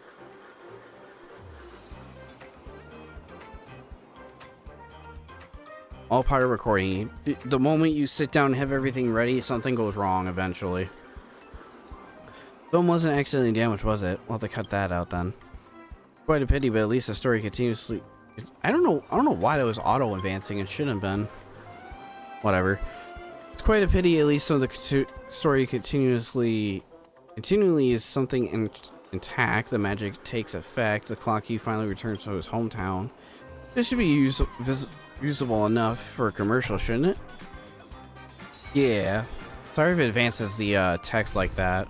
I'm sure it wasn't that important, but my bad. I literally have like... Now let's go back to my base team. I doubt there's gonna be any fighting in this. I'll just go back to my original team. Yeah, I have my GameCube controller here for my randomizers, and my foot must have tugged on the cord, so it fell off the desk. It hit my PC first, then fell off the desk. So that's great. Nothing's damaged. It was just like, oh, what the hell? Apparently the text was advancing. I didn't mean to do that, but that's all right. Again, I'm sure it wasn't that important, but my bad if you were reading that. You gotta get that Clockie lore, you know what I mean? You're back. I just got a call from the Iris family. They praised your professionalism while shooting the commercial to heaven and back. Everyone's looking forward to the results of complete work. Piece of cake. Commercials must be nothing to you compared to the undertaking of the film. Many fans look forward to Dreamville Memoir. Yeah, let's begin the editing. Grab this stuff while I'm at it.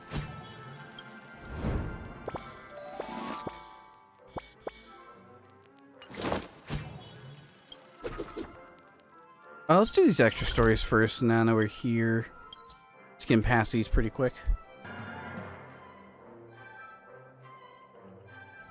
Oh, I didn't do anything for that one. Yeah, those are pretty... Those are pretty short. That was pretty short. What about this wood animated wood?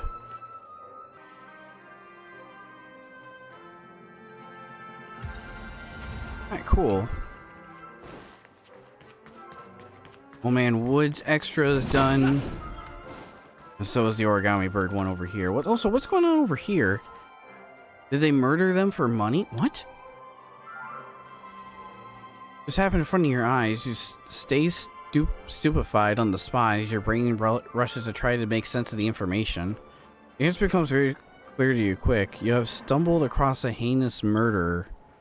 Judging on the appearance of the deceased as a cassette tape, the murder brutally disemboweled them. You can tell by a large number of dream bubbles floating around the body that the time of death was not long ago. Not too far away, you see a billboard seemingly in deep thoughts about something. What's up with you? I think this is leading to something else. There's some kind of murder here and there's bubbles. And this billboard's an investigator. I'm gonna have to wait on that. I swear that's probably a role quest. It looks like one. It acts like one. I'll do that later. We'll get this guy's puzzle pieces down the road too. It seems like another adventure mission. I literally thought that lady was T-posing for a minute. Let's see. We're at this part. Green Jolt Havoc. We'll do the special endings when we get to it. Because this one was giving me trouble in the special endings. So we'll go back and do that. Do the special endings secondly. Alright, story recap. Clockie brought Old Man Wood to the end of the nightmarish disaster. Left with a smile on a barren Dreamville, they decided to call cowboys across the world exploring the strange wilderness outside of town. I'm gonna get Boot Hill in this. Or a character like Boot Hill. And the plot phase is each piece. Each act will have 2 plot cards. You need to choose one for the plot. Alright. New elements. Ah, now we got the happy music instead of the dreary one. Begin edit. They're planting the trees, quelling the storm. Old Man Wood and his family accepts Clockie's invitation to stay behind and rebuild the town. Even with a powerful helper and the town's been bulldozed into rubble, the rebuilding process is onerous. Tick-tock, to rebuild the town we need lumber, stone, and fabric. But now the town is in shambles where we need to find these materials. Winter is around the corner too. If we don't finish rebuilding before winter winds arrives, everyone will be cold and hungry. Oh yeah, the meteor was swallowed by the great tree. I may have brought about many disasters, but it's also ripe with mythical powers. Maybe the acknowledgement of the Old Man Wood knows how to correctly use it. Let's go ask him. After guests from afar, the Old Man Wood accumulates to life in Dreamville. How will he and Clockie rebuild Dreamville? Boss Stone and the Dreamville, the only enemy. There are more troubles conflicting that await them. My Wood Professor Owl began to rebuild the town, yet the present storms and lingering fog, the day compelling remains of distant prospect. Clockie locates Old Man Wood and reminds him not to overlook the shooting stars and great tree. Shooting stars and the great tree. Nice boost. The drama of the place is greater. The emphasis on plot development, which requires a different editing approach. You need to assign the dice to different story directions, select the stories you'd like to see more of. This time you need to focus on hitting the balance for the 3 emotions to meet the requirements. Gotcha. Each audience emotion 25, so these all need to be 25. Woman retrieves a shooting star that was once swallowed by the great tree and divides it into 12 fragments. The fragments are buried within the land of Dreamville. Suddenly the barren lands become fertile with blooming flowers and flourished vegetation. Storms surrounding town despite Clockie lingering doubts. Shooting Star remains. He must prepare for any potential mishaps, so he ventures beyond the town to search for more allies. Let's see about this one.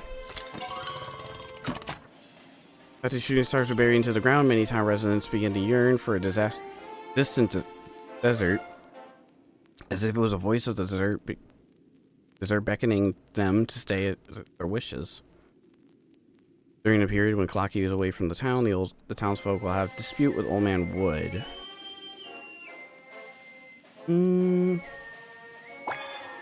This one? These all need to be 25, so I'll have to... Oh, here we go.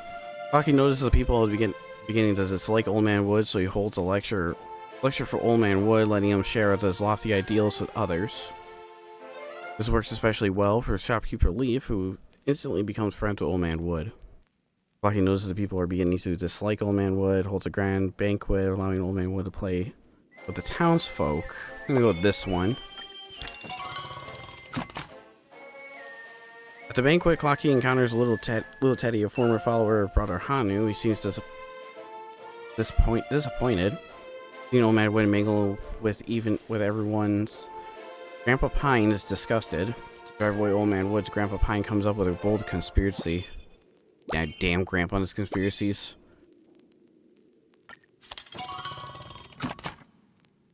For some reason, the imprisoned banana assassin suddenly appears at a town again. Someone gives him a terrifying mission. What is half these characters? For some reason, the imprisoned banana assassin suddenly appears in town again. Someone give him a terrifying mission.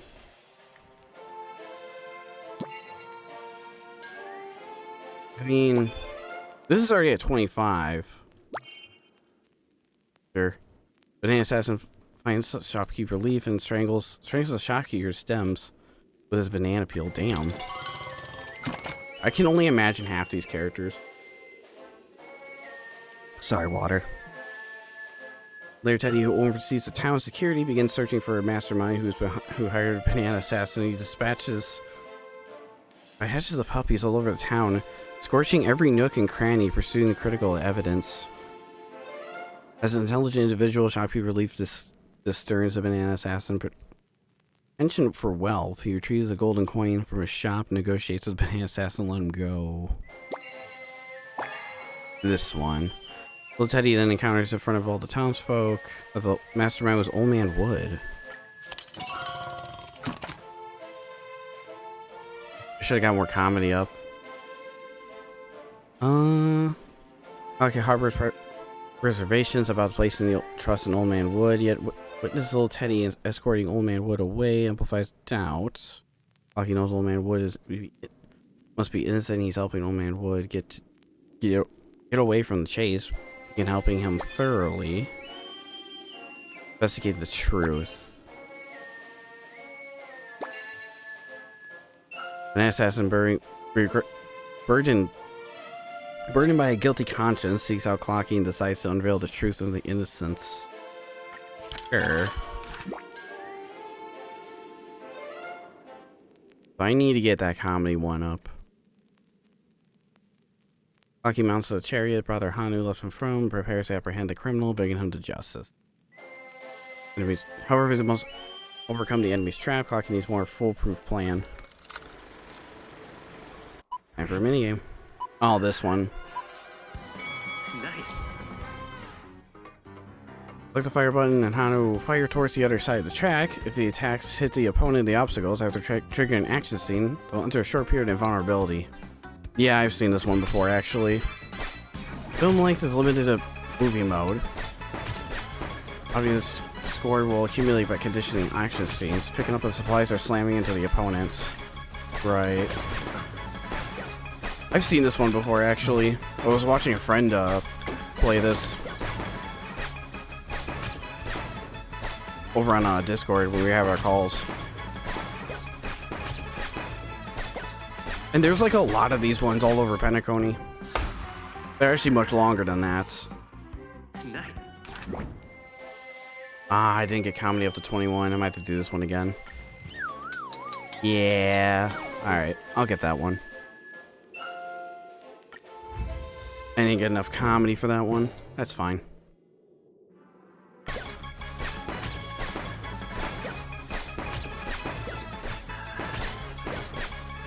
Nice. Slow road to hell. Achievement for that after fixing that one.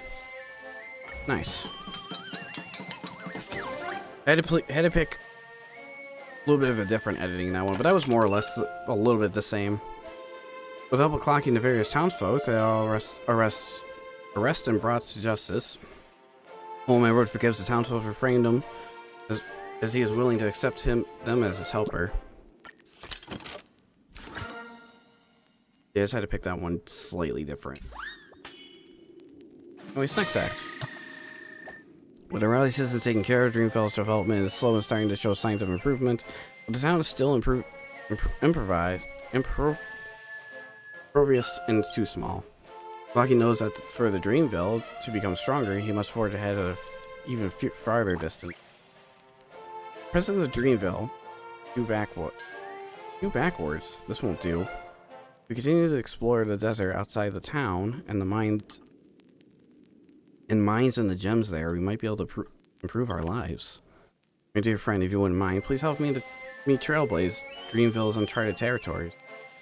Starting which is the vast expensive of the desert sands, Clockie instead sees a land of opportunities flowing with honeyed fortune. But it's a mysterious and dangerous desert.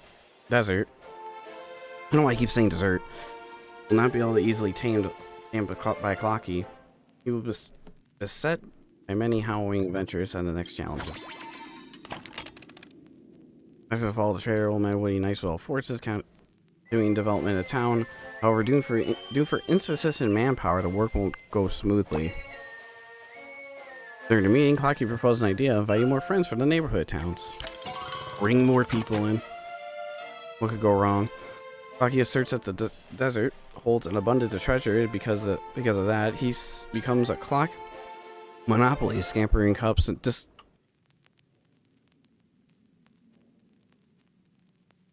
discreetly adds him to refine his lie, crafting advertisements that soar into the distance like a fluttering piece of paper. Clockie urges the townfolk hire themselves affluently business persons, extolling the town's opportunities, passing strangers, proclaiming the prosperity awaits all who ventures into the scamper cup discreetly aids them. This one needs 35 across the boards. Go with this one. Mr. Shovel sees the advertisement for the town in the newspaper and becomes excited. He immediately sets off for the town with a large group of shovel buddies. Get ready for the big job. During their concert tour, Mr. Ice catches wind of the rumors that the town is a treasure trove and the opportunities. He and Miss Snowflake then quit their jobs and embark on a journey in the town, establishing their own ice factory.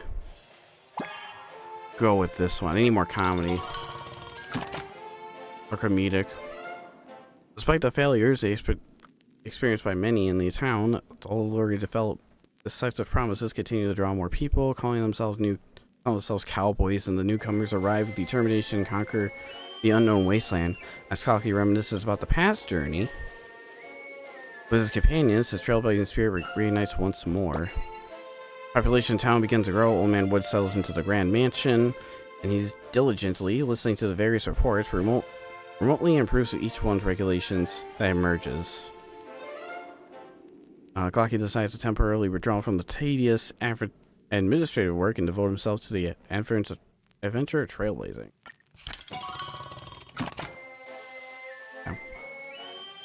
Clockie endeavors as an anonymous miner wields his spades and shovels and unearths valuable minerals hidden beneath the town's surface.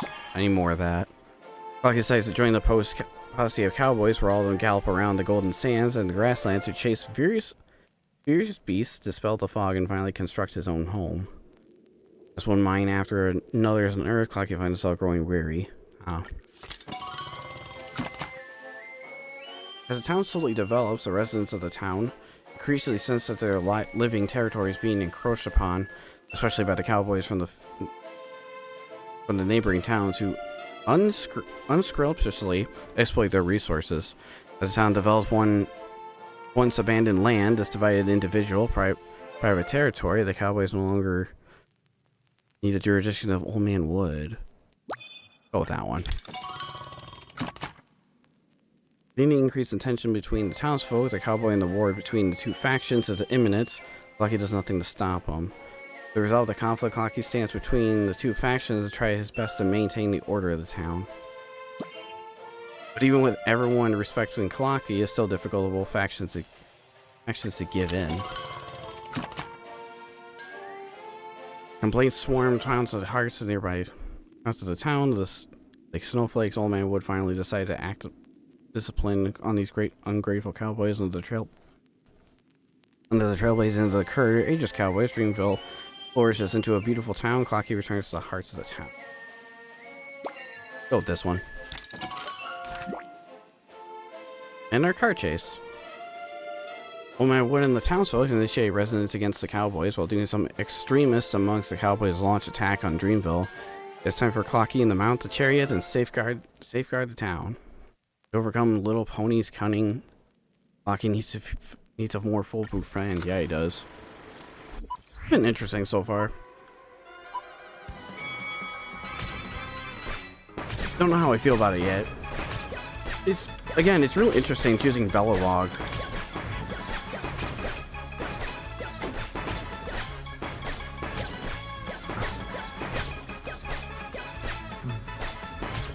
But yeah, there's, like I was saying earlier, there's a lot of these in Peliconi, in this map in general. These kind of mini games that I'll be doing my own time. Because there's a lot of levels to it. Like, imagine this, but like 7 different difficulties. I'll show you after this event when we're all done here. Reach 2,000 points for Jolly Scenes. Nice. Well, we already had all the stuff. All the criteria filled out. Trailblazing in the Nightmare Desert is coming to an end, but the cowboys are becoming harder to control. They occupy territories in the deserts, clamoring to build their own town. It was a classic ending, like always. It's like playing an RPG and going back and seeing all the special endings. Dreamville's domain expands to many folds. What a surprisingly populated locals are now packed with mithril buildings. There are flickering lights and shimmering stars across the landscape. The brave cowboys gallop freely amongst them, adding a spark of life to the town, albeit sometimes causing a bit of a ruckus. All thanks to Old Man Wood and Dreamville has the major turning of the fortune. Can you even recognize it now? By this it means no end to Dreamville, nor is the end of my journey. I once had a dream. In it, Dreamville had even taller houses and even brighter lights. Everyone in the world wanted to come to Dreamville to have fun. If I were to realize this dream, this town would stand together united, even if the cowboys had to suffer some slightly. Clockie's eyes began to glint with a resolute will. No matter how distant the dream is, it can come true if one puts in enough work. A beautiful dream always requires a dream of others to fuel it. To recover the land from the cowboys, Clockie begins to help Old Man Wood by negotiating with the cowboys, finding a way to reconcile. However, reconsiderations between the two factions cannot be resolved overnight. To foster reconciliation, Clockie decides immense effort. Need 50 now. Oops. I'm trying to see the numbers up there. To seize the more fertile land in the desert, the cowboys get into the violent conflict with Old Man Wood's guards. Even the kind-hearted sister of Wildflower can't even stand it anymore. One day they brought to board in their business ventures, the cowboys illicitly introduced prohibited goods in the town. There are a large number of gems and soul glad aiming to assist control over the townsfolk. This one. And so Sister Wildflower begins to sing for both of the factions, subsiding everyone's anger. Well, everyone had held a singing competition instead of fighting. That always works. Clockie's negotiation with the cowboys' bosses, hoping to mediate the dispute over the land. Sister Wildflower embarks on her concert tour through the wasteland, singing songs of peace and quelling both factions' angers. Unfortunately, along the way, she encounters lingering residents of monsters. This one again. Cowboys forcibly expel the townsfolk from the desert, aiming to seize more of their properties. In response to the townsfolk, arm themselves heavily to prepare to the fight to the death in defense of their homes. Instead of stopping the cowboys from getting illegal earnings from the ban on Soglad, causing the folks to give money to the cowboys for the smuggling of Soglad. That one. To counter Old Man Woods and the cowboys, bosses planted explosives in his home. Oh god. Unfortunately, Old Man Wood fails to detect anything and misses the unknowingly entering the house, which breaks an explosion. Crap, any more thrilling. Clockie wishes they have veiled attention, so he chooses to venture into the cowboys' territory. Hearing the perspectives, he believes they can give ample time. He pursues the cowboys to give up on the violence. Cowboys ignore him. Oh, here we go. The wounded Old Man Woods apprehends the cowboys' responsibility for planting explosives. The town folks clamor for serving punishment for these unscrupulous villains, insisting they be thrown into the deep hole in the desert. Clockie discovers the culprit behind the explosions and are his friends who have been venturing alongside him. And they have learned about Old Man Wood's whereabouts. For him, seeing how badly wounded Old Man Wood is, Clockie feels remorse. However, Old Man Wood, swayed by his anger of the townsfolk, he punishes these villains sensibly, according to the rules he has set. Like Old Man Wood's forgiveness, the cowboys remain on motive, and gesture instead, they have intensified their next attack. Clockie could no longer provide advice for the cowboys and townsfolk since the superiority. Does he interact with the friends who let it run the town? Lost and confused, he wanders the desert. In the desert, Clockie comes across past the news ordinary individuals who are bar conflict in the townsfolk who have developed an affliction for the cowboys. He uses connections to protect themselves eagerly in anticipation for the peace of Dreamville. Okay, there's one more. We're gonna go with this one right here on the right. Old Man Wood begins to disintegrate the cowboys with him. Then his acts of kindness and forgiveness solve discord among the cowboys, where they also yearn for the paradise that Old Man Wood has promised. Boom, there we go.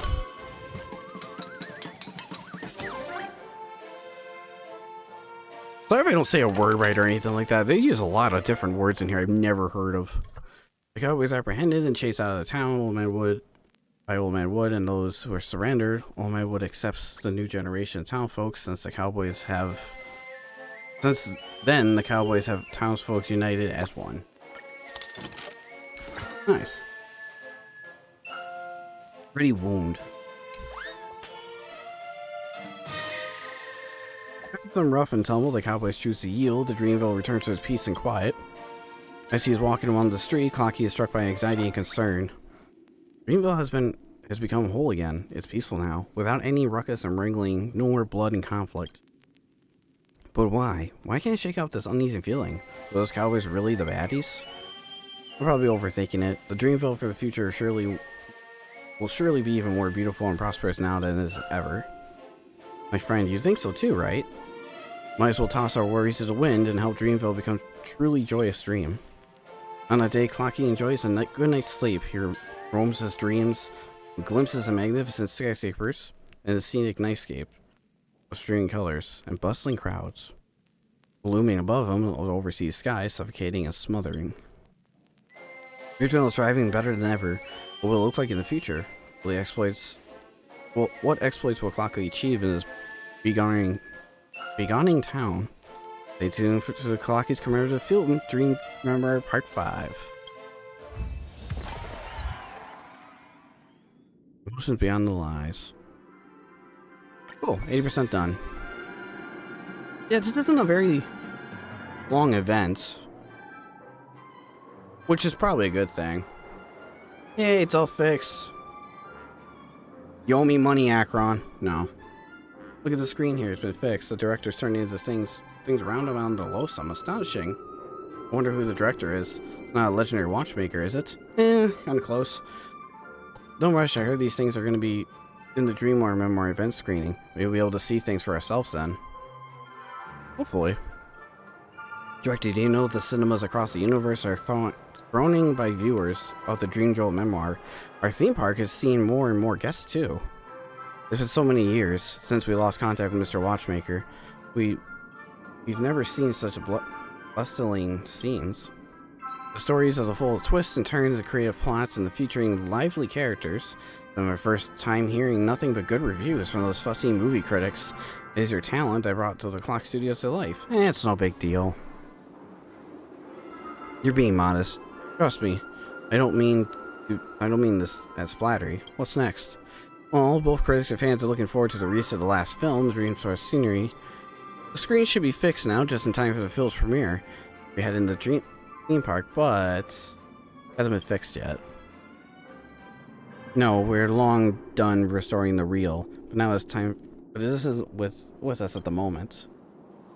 When submitting the series for review, the Irish family only banned the Dreamville secretly. Theory? They insisted that there were issues with the content and demanded the explanation from Mr. Watchmaker. The dirty move. I'm sure the delivery making things difficult for us knowing Mr. Watchmaker isn't around. Director, since you're an important guest of the family, mind stepping in to convince them to take it easy on us? I'll try. The Irish family conducts the reviews with the Pentaconey Grand Theater. It'd be great if you could make a trip there. I'll be waiting to hear the good news. Now we'll see what we can do. Now I can imagine there might be some fighting. Only one more superimpost we need. I'll take that. Got one more commercial, one more extra story segment. I don't want to keep accessing that. For rewards, I should be doing this. It's right there. Almost up to the new text box.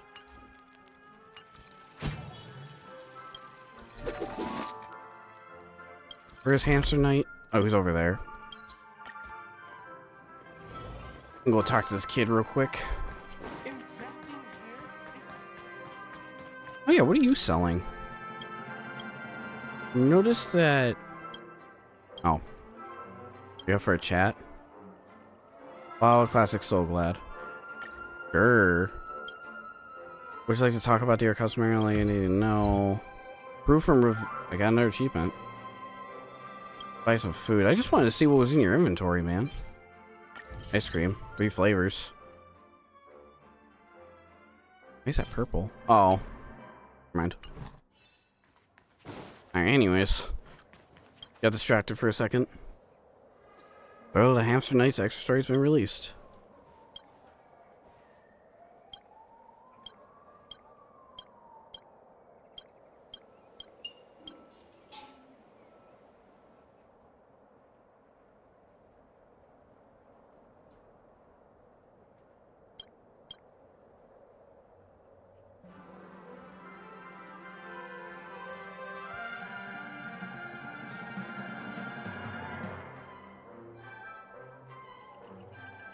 Awesome, that's done.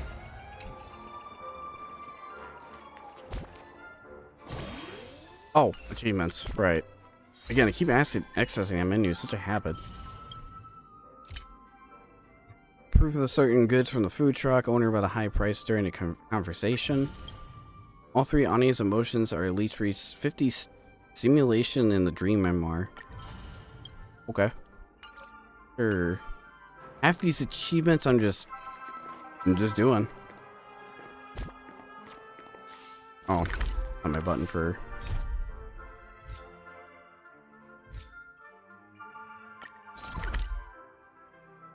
Oh, where the... Oh, it's in Sunday's domain. Oh, remember that trash can that's there? I'll get him later. At least there's a Hanu up here, too. And a chest.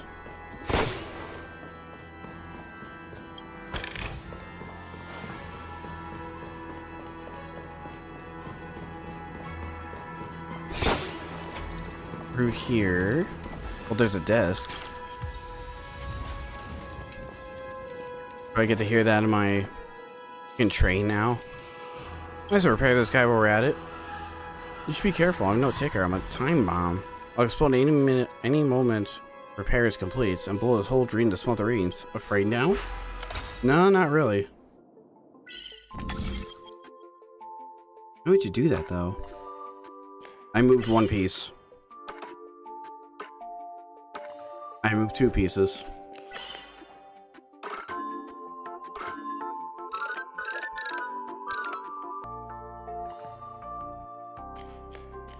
I need to move 3 to 4 pieces? I don't know.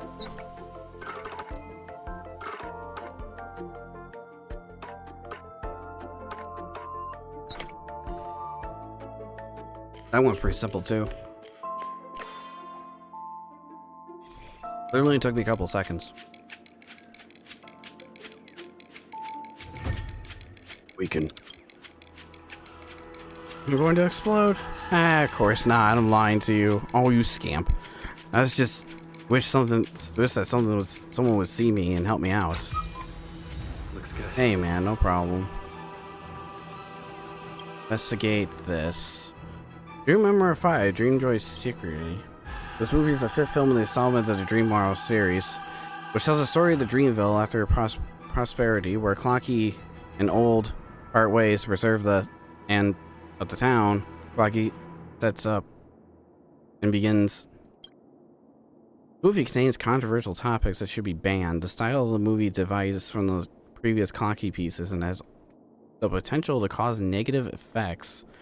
The temporary ban is recommended as the interview should be arranged with its creator. Oh, 2 goes there. Penacony's Grand Theater is currently closed to the public. Wait, you look kind of familiar. Oh, I met you. Met you at this Clockie Studio theme park before. Really have a thing for odd places, huh? Tell me who you are. I've been nabbed. I'll have you nabbed by the bloodhound. Nameless on the actual express. That title. You're that gray-haired guest who recently helped the family with their troubles, aren't you? Please forgive my rudeness earlier. Allow me to introduce myself. I'm Momosa, member of the Iris family. Aside from the business lesson, I'm also in charge of managing the film and the television production in Penacony. Is there something you're looking for in this Baird Theater? Looking for the animation film reel. Animation? Oh, you must be talking about the Dreamjoy Secrecy by the Clockie Studio. The nameless are indeed helpful as they are described. You helped with the production for the 4 films recently released by Clockie Studio, didn't you? I'm very sorry, but I can't give you that reel of this film. The decision to ban it was made by Maven herself because it was didn't comply with the family standards. Its director, the watchmaker, needs to come forward in its explanation. I'm the director. No, the director of the film, the watchmaker. It can't possibly be anyone else. Damn it. The Honkai series has evolved into something beyond the mere piece of work by the watchmaker. It's embodies the spirits of Penacony and represents the image of the dreams, joyous, pleasant, and harmless. However, its creator keeps incorporating its own views and ideas into the works, especially into this film. There's a simple too many references to elements in the real world and ruining Clockie's image. Momosa brows fiercely when she speaks throughout the words, triggering a wound inside her. Do you know the watchmaker personally? It's nothing. If you don't mind, I'd like to get back to my work. Please just leave. Momosa no longer pays attention to you. She stares at the film reel in the cabinet, lost in thought. Personal grudges? Beef? Maybe. I think we should change our emotion a bit. You're still sticking around even if you've done the family a favor. I can allow you to keep interrupting my work. Just calm. Why not happy? Miyamoto relaxes with her furrowed brows and smile is resonating. Honestly speaking, he's truly amazing despite the terrible subject matter. The story still looks pretty interesting. However, Clockie should be just an animation, not a carrier of propaganda underlying messages. Don't you think so? It can be meaningful too. It can, but it isn't necessary. The main selling point of the genre is fun. As for the stuff, neither the viewer nor the family are interested.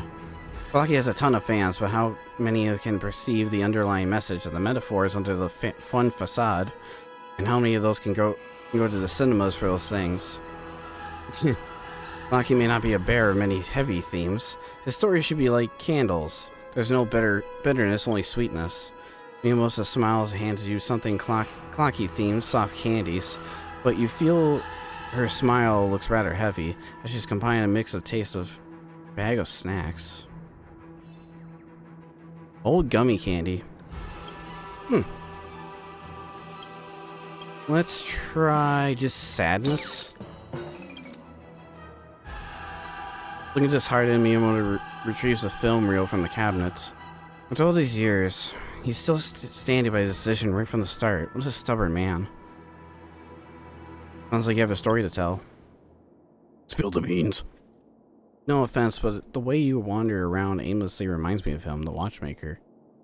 Those memories are supposed to fade away, but since they come now to mind, might as well share them with you after all.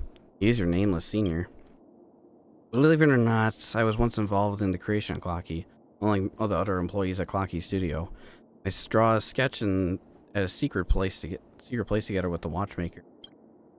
He told me he wanted Clockie to be a work brought joy and hopes to people, but it was a lie. The guy had a habit of adding unreasonable plots to the animation. He didn't even bother explaining how he came up about those ideas. Despite my confusion, I worked with him and pondered my heart and soul into the work. Every time I proposed a new idea for the project, he villainously objected to him. He didn't want anyone to interfere with his creation. He's just a selfish tyrant.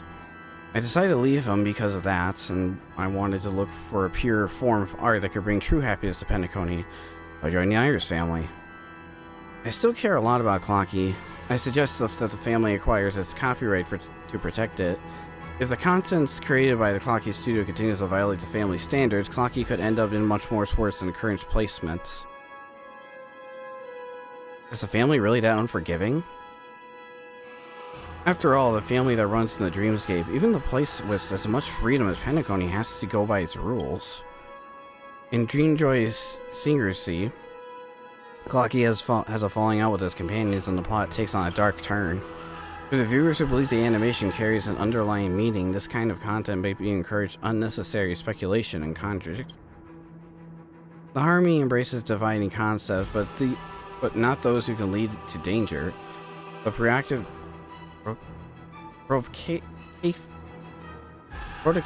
nature of the artist's work is far more formidable than you might imaginations.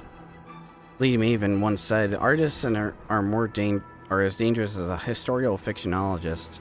The creations aren't just about the truth, instead they're about stirring up emotions. No one can predict the impact of emotions. The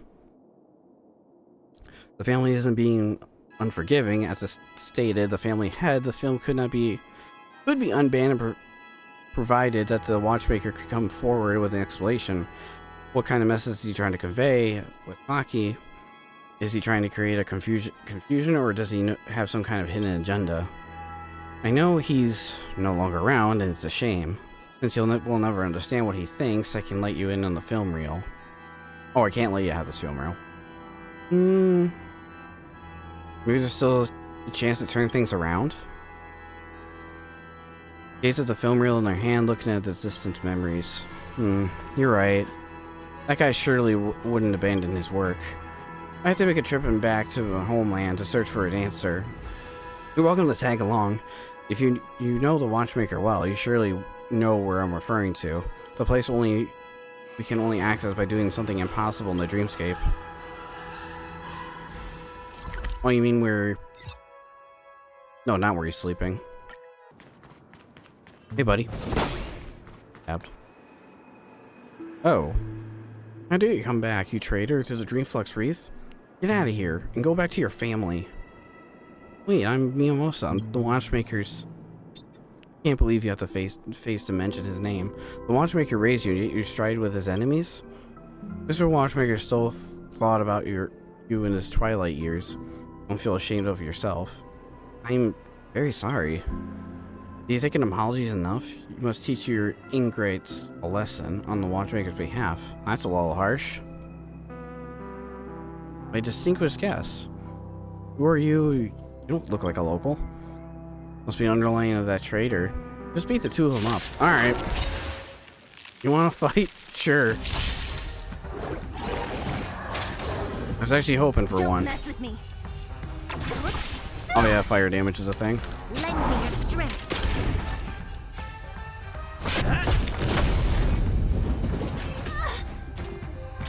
Not the ideal team for this. I honestly didn't think there was going to be a fight in this. What a headache. I'll end your misery. I'll free you from your disappear among the sea of butterflies. Illusions of the past.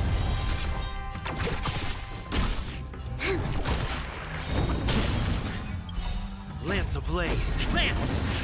Forward! Good finish.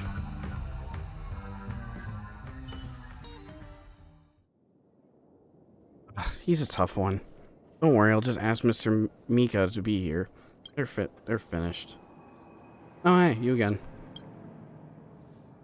We're counting on you to punish this traitor and his underlings. I'm sorry you had to go through this. My friends from the Astral Express. Huh? Astral Express? That'd be Mr. Watchmaker's.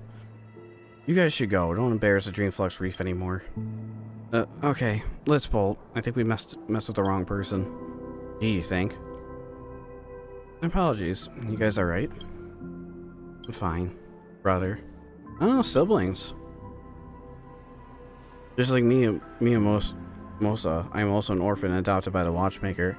There are many more kids like us in Dreamflux Reef. When we got older, I choose to stay here in Dreamflux Reef while Miyamosa pursued the life she desired in Penacony. By the way, how did you two meet? Dreamjoy Memoir? Yes, Faisal told me that you were involved in the production of the film series.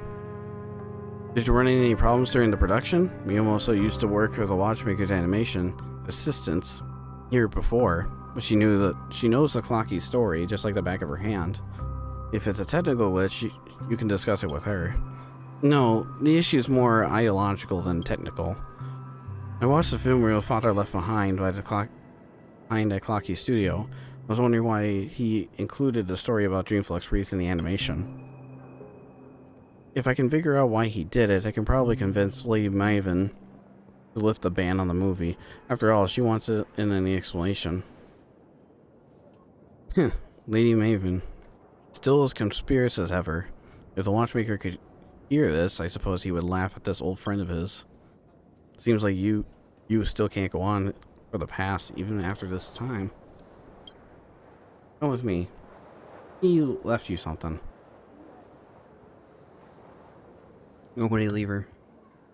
Heading towards the graveyard, let's follow them.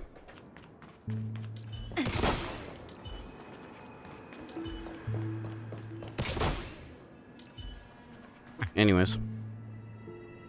Are these letters from the Watchmaker for me? Yeah, I couldn't find you, so I kept these letters here, thinking you might find them when you visit him.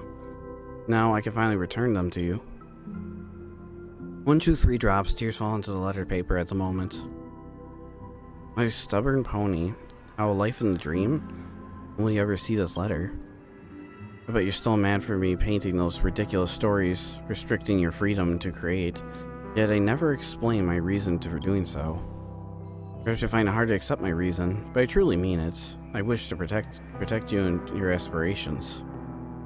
I know even since you were a child, you aspired to go on your idyllic dreams above the dome, to witness the dream chaser's happiness and to see smiles of the guests' faces.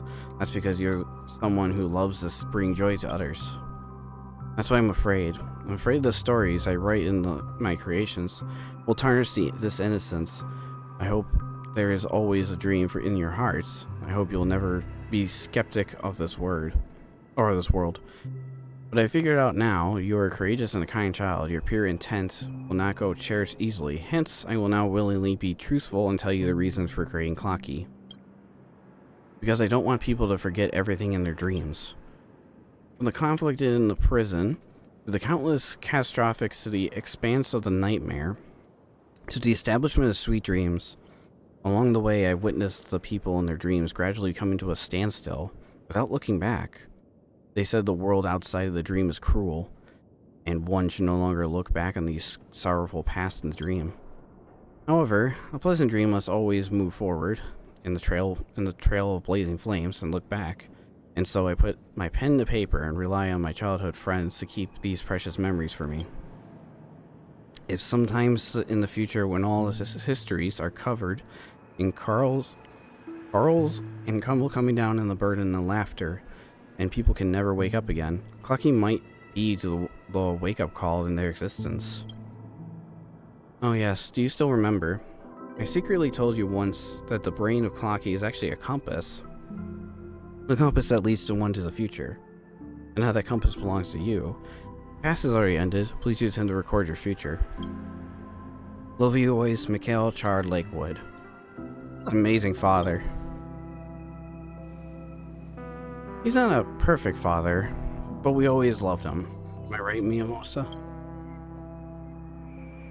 Watchmaker, why didn't you let me know this earlier?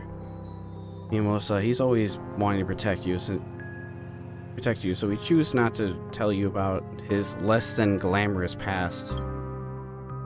But if I hadn't known about it earlier, I would have left Dreamflux Reef and abandoned Clockie. To put it in his words, the route you've chosen, moreover, isn't too late now, is it? Yes, it's not too late.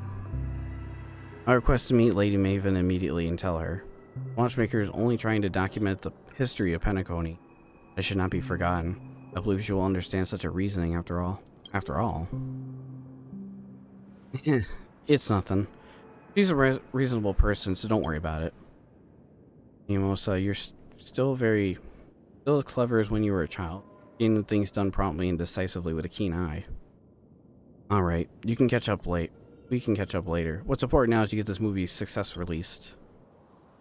I understand if this is undeniable that Clockie can bring happiness to people. However, real happiness doesn't come from forgetting the sorrowful past and the calming grace of the past after experiencing the sorrow. Isaiah, I think we will find a way to pass this film reel to the Clockie Studios. Please, you must make sure it hits the screen. Yeah, we'll do that. Why are you here again? Dreamville Memoir is now showing and the business of Clockie Studios on the rise. There's no need for the family to be involved. Are you sure? Have you completed the final work? That is all because of the family's interference. You think you can use a method to threaten us? How shameless. It's not true. Here, you can have the film reel. Huh? You must be on a tight schedule now, isn't it? Then stop wasting time and also help with the animation later. What are you up to this time? Not gonna fall for your trap. We'll wait for the director to come back. Ah, director, you're back. Where did you go? What took you so long? Went to negotiate with her. Well, you're incredible. Just a few words from you and she's personally delivered the film reel to us. Let me explain. This is what happened. You see, there's so many stories behind the Clockie. Mr. Watchmaker, you're a great man. If that's the case, whether out of respect for the audience or to carry out the spirit of the Mr. Watchmaker, Clockie Studio promised to do its best to complete his last film in the Dreamjoy Memoir. Director Azian constellates Miyamosa from the Ayers family, counting on you two for the remaining work. My distinguished guests, let's finish the Watchmaker's last work together. Yeah. The last few edits. One ending to this or two? Find out in a minute. Excuse me.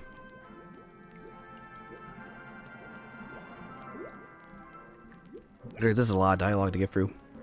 If I don't have water, I don't get through this as swimmingly as I like to.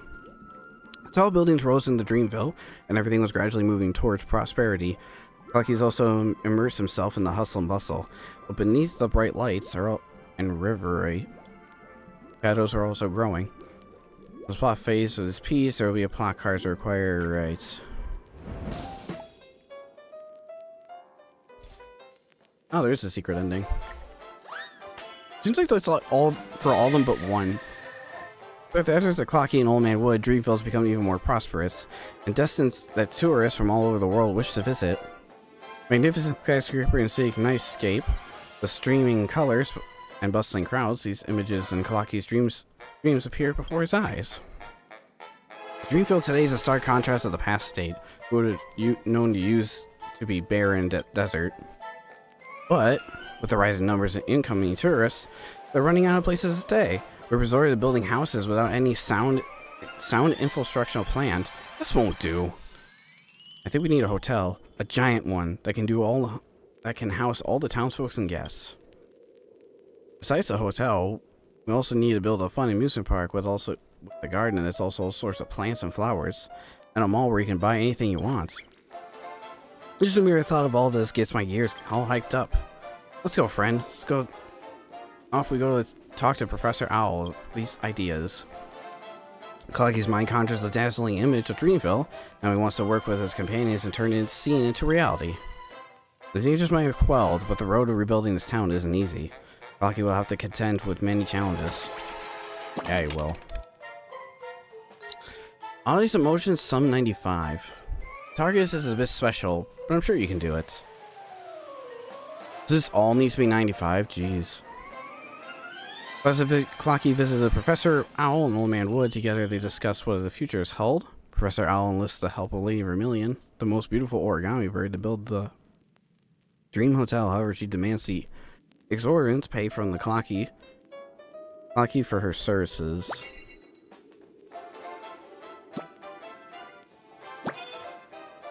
Times 4. Yeah, do this one. Oh, emotional sum right here. Not this up here, the bar on the bottom. During the hotel's construction, some of the strange visitors would like to drop by and steal valuable building materials, hindering the construction process. What a bunch of dicks. To gather the material needed to build the town and hotels, Clockie wandered around the town wilderness and ran into a pack of robbers. No came to Clockie's aid, and all the money was robbed. Oh, what a... Come on. My Wood decides to curb the thief with an iron fist. Anyone who obstructs the hotel's construction would be made into parts of the walls of the hotel. Damn. Yeah, that one. In appreciation of what Clockie has done for Dreamville, Old Man Wood proposed that a large clock would be placed in the middle of the hotel as a commemoration. Everyone accepts the proposal. They crafted an exquisite clock together, hung it in the hotel lobby. To promote the town's hotel, Clockie wrote to his friends on the compass, asked for their help to make some promotional flyers, distribute them all over towns. Clockie's letter did not reach the compass. The crew was busy navigating throughout the sea, and all the letters were swept away by the waves. Do that one. Although the town hotel has openly successfully, there weren't enough tourist attractions in the Dreamville for the guests. All there was a sea or countless skyscrapers. Clockie thus proposed to construct the 12 different streets in Dreamville to cater to the guests with different preferences. To make the way of the construction of the 12th street, some buildings in the deserted town had to be demolished. Many townsfolk were reluctantly losing their homes. Old Man Wood promises those who have relocated would get a 2-room bedroom apartment suite for free on the Golden Street and the busy street in town. Damn. As construction of the 12th street was completed, Old Man Wood was pleased by the results. He could tell Dreamville had a promising future. The emotional sum needs to reach 95, my bad. Yeah, do that. Jolly Scene's building. What the hell is this? After making some big bucks, Clockie went to invest into a selector of Dreamville economy in the bid to be as rich as a shopkeeper Leaf. Sure. Oh, it's literally slots. Humongous prize, super big prize, big prize. So it's probably gonna be RNG to this. Now, let's do it. Well, sevens. Sure, that was a quick minigame.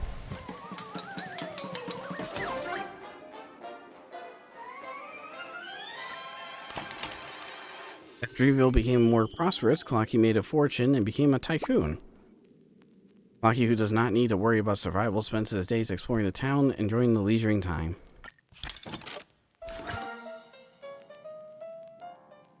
Meet night. Having gone through the phase of construction, Dreamville is now exploding with interest, wonder, and amusement, akin to the beautiful dreamscape, where mesmerizing guests linger, reluctantly to leave. A glamorous town hotel, an uneasy stream of guests throngs at the lobby. They all hope to find their own happiness in Dreamville. But Dreamville today is a stark contrast to the past state. Who would have known? Who known this used to be a barren desert? They all believe that they can find their destiny here and treat their town like a dream, just as Barahanu endorsed. But there's so many people in the town, would Old Man Wood really be able to handle them? I wish to help him, but I'm not great at managing people. Friend, no need to overthink it. Let's just first enjoy the heck out of this place. Visit Dreamville full of fun and opportunities. Clockie chooses to plunge into a revelry, leading his responsibilities back into his dial. There were more and more townsfolk. The Old Man Wood is getting overloaded with work. Beneath the neon lights of the town, a shadow rose. Clockie took a long break from Dreamville. His energizing clock movements always restless, starting to crave new thrills. With determination to create more legends in Dreamville, Clockie, nibbling hands started to move again. Origami Birds picked up Professor Owl's baton and expanded the town's territory, constructing the nesting zone for the outskirts. The Origami Birds worked peacefully in the nesting zone. No issues had chopped up. Many newbies complained of the life. The nesting site's too tough if they can't even handle the work here, but they can't even cope with their jobs too.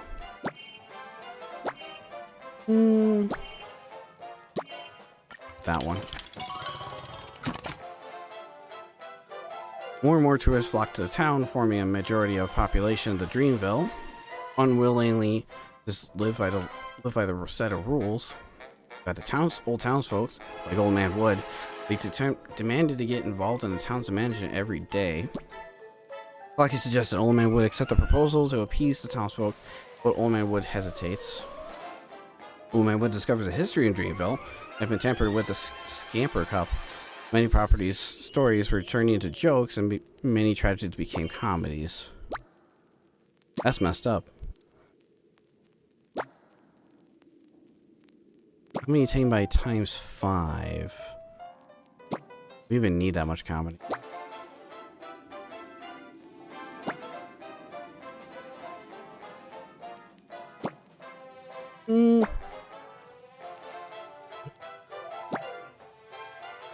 Yeah, go with that. The ambidextrous Miss Snow arrives at Dreamville's garnished the admiration of the townsfolk with her beauty and mellow voice. However, Uncle Piano was jealous of her popularity. Uncle Piano only allowed Miss Snow to sing along the piano songs, but even so, the charisma in her voice wasn't affected by the simple tune.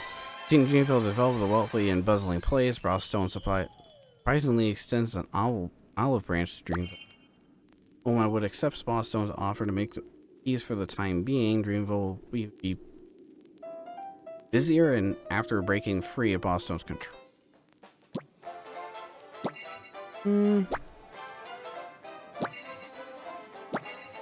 Nah, let's go with that. Realizing their efforts were vain, the rebels decided to show Old Man Wood their might. The rebels brought monsters from outside town, leaving the streets of pandemonium. Hanu's underlings who stayed in Dreamville all rushed to the streets to maintain order. The rebels sparked poison all over the flower fields, causing the flowers to grow scary thorns and started hurting innocents. Miss Snow puts herself before the townsfolk. She tried awakening the unruly flowers, but their thorns even hurts their sparkling eyes. Clockie hurried to the chaotic streets, only to find everyone ablaze. Everyone needs to find a way to end them. Oh, there's a different dialogue in that one. Clockie had the origami birds fetch stones in the various shapes and put the fires out, but the stones damaged the house too. Clockie drove the ship into the town and poured the seawater into the blue streets all over the streets, extinguishing the fire.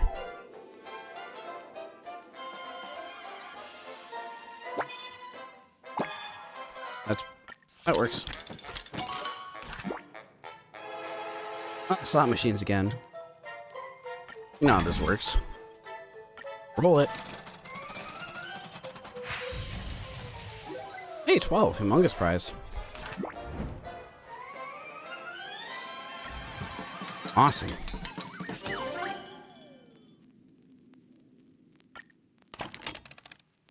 As people in Dreamville indulge in a lavish lifestyle, they grew drowsy under the shade of the tree canopy. Meanwhile, Old Man Wood branches continue to spread, wrapping around everyone's hearts. Finding the situation in Dreamville worrisome, Clockie pledges to bring everyone to their senses. You do that, man. Waking hour.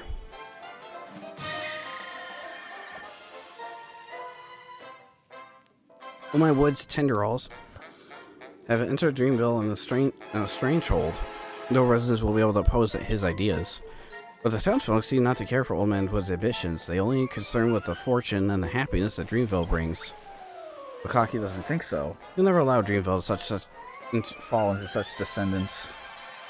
Old Man Wood has changed. He doesn't care about this Dreamville's future at all. We had a pact in the past for Dreamville to be filled with laughter from our hearts, but now everyone seems to be just smelling the vapid fools in their dreams.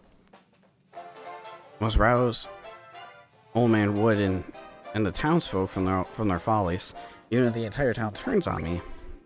Let's go, friend. We cannot allow Old Man Wood to wanton's ways to continue. Clockie leaves the floors of Dreamville and returns to his ruined former home.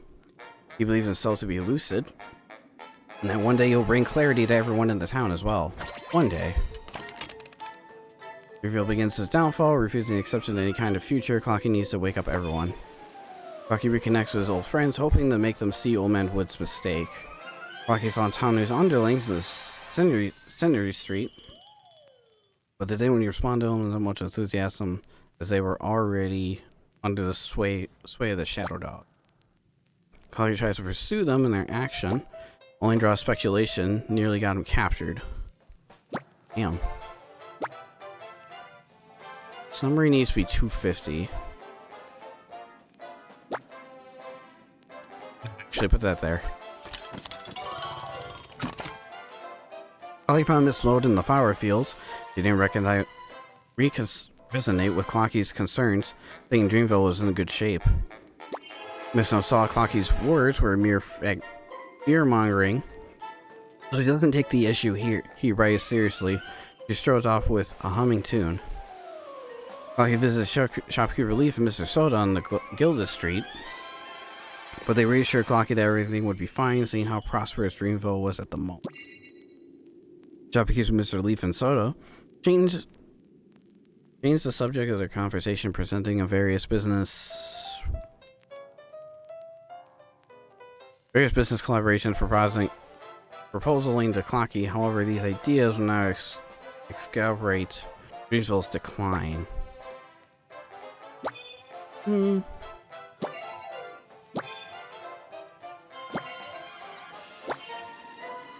Guess that.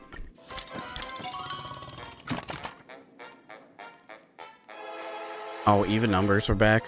Clockie made his way to the Dondu hut, hoping to have a chat with Old Man Wood. He was undecided whether he should enter through the front door or just sneak in. Clockie snuck in quietly and found Old Man Wood resting, and the Old Man Wood did not respond to Clockie's confrontation. Instead, he had his men see him out. Clockie reunited with the abandoned old site, Dreamville, where people were living through the liberation life, impervious to the madness in the town. Clockie was determined to revamp the rundown neighborhood, bring happiness to the people. Clockie hosted a ball onto the blue strings and grand event attracted to the descending crowd of tourists and townfolk. Clockie made quiet entrance at the ball, Invited curious guests to the dance. While dancing, he reveals some secrets about Dreamville to them, and the rumors started spreading like wildfire. From the ball to enter the entire Dreamville. I honestly probably go with this, because that needs to be even.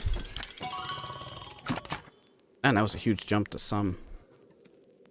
Old Man Wood found out about the reservation issue of Clockie's warning. Clockie ignores the warning and bent on waking up Old Man Wood.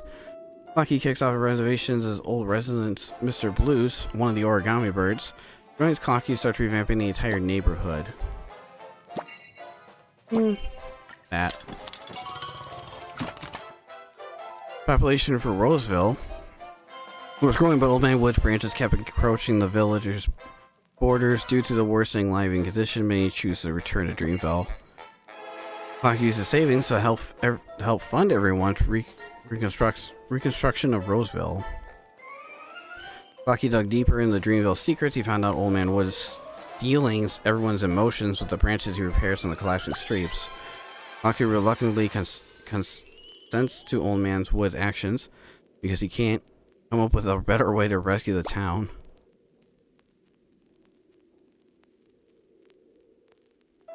As much as Clockie wanted to stop Old Man Wood branches from growing, Old Man Wood had already grown into an immovable tree. Many of the townsfolk have lost the gears in their hearts, idling from their time away in Dreamville. It seems to be a part of Old Man Wood's plan. I mean, that's even. Oh, yeah.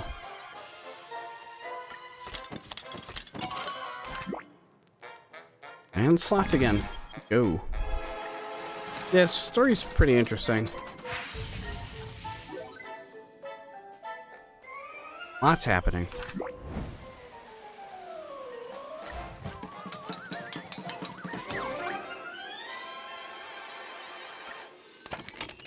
By Clockie's numerous efforts, Dreamville has still not changed much. The sending desires still festered in the shade of Old Man Wood's canopy.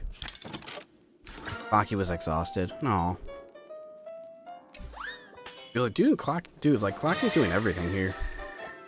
Clockie's pranks caused an excruciating headache for Old Man Wood, when Dreamville will not change because of his antics. Old Man Wood's ceilings littered the field with his tendrils, wrapping around the numerous corrupted hearts, with the townsfolk drifting in and out between dreams and realities, and sunking into luxurious extravagances. So, has Clockie failed? TikTok? My friend, I'm sorry. Dreamville remains the way it has been. I have no way to change it. I'm so sleepy, so tired. I really just want to rest. Clockie's hands started to tick slower and slower. Images from the voyage of the past appeared before his eyes. Can the scammer cup really protect Roseville? Or Rouseville? But the hamster ball knight still clinches the championship next time. Can Miss Note sing the most beautiful song that beats from her heart? Brother Hunter returned to protect the town. Shopkeep release sell things that shouldn't be sold. Old Man would remember his original promise. Master Hat, Armchair Boy, Mirror Princess, Captain Revolver. Where their compass sailing to now? The compass, that's it. Friend, the compass will return again someday. When that time comes, the other crew members will come to help us. Wait till they come to Dreamville. I'll definitely regale them with the Watch City's past, the compass, the adventures, and everything that's happened in Dreamville. They'll definitely love these stories. I'll surely wait for you all. Next crew members of the compass. Clockie sprints to reinvigorate once more. His hands begin to tick again. In the days coming, he will sure protect Roseville villagers, causing trouble for Old Man Wood, and be wary of the confident boss Stone. Clockie has this through and through. When the new crew of the compass take charge of Dreamville's crisis, he will definitely board the ship again, and even more adventures. The day will definitely come. Dreamville's dream will one day awaken, the compass needling to the point towards the next destinations. Dreamjoy Memoir, the end.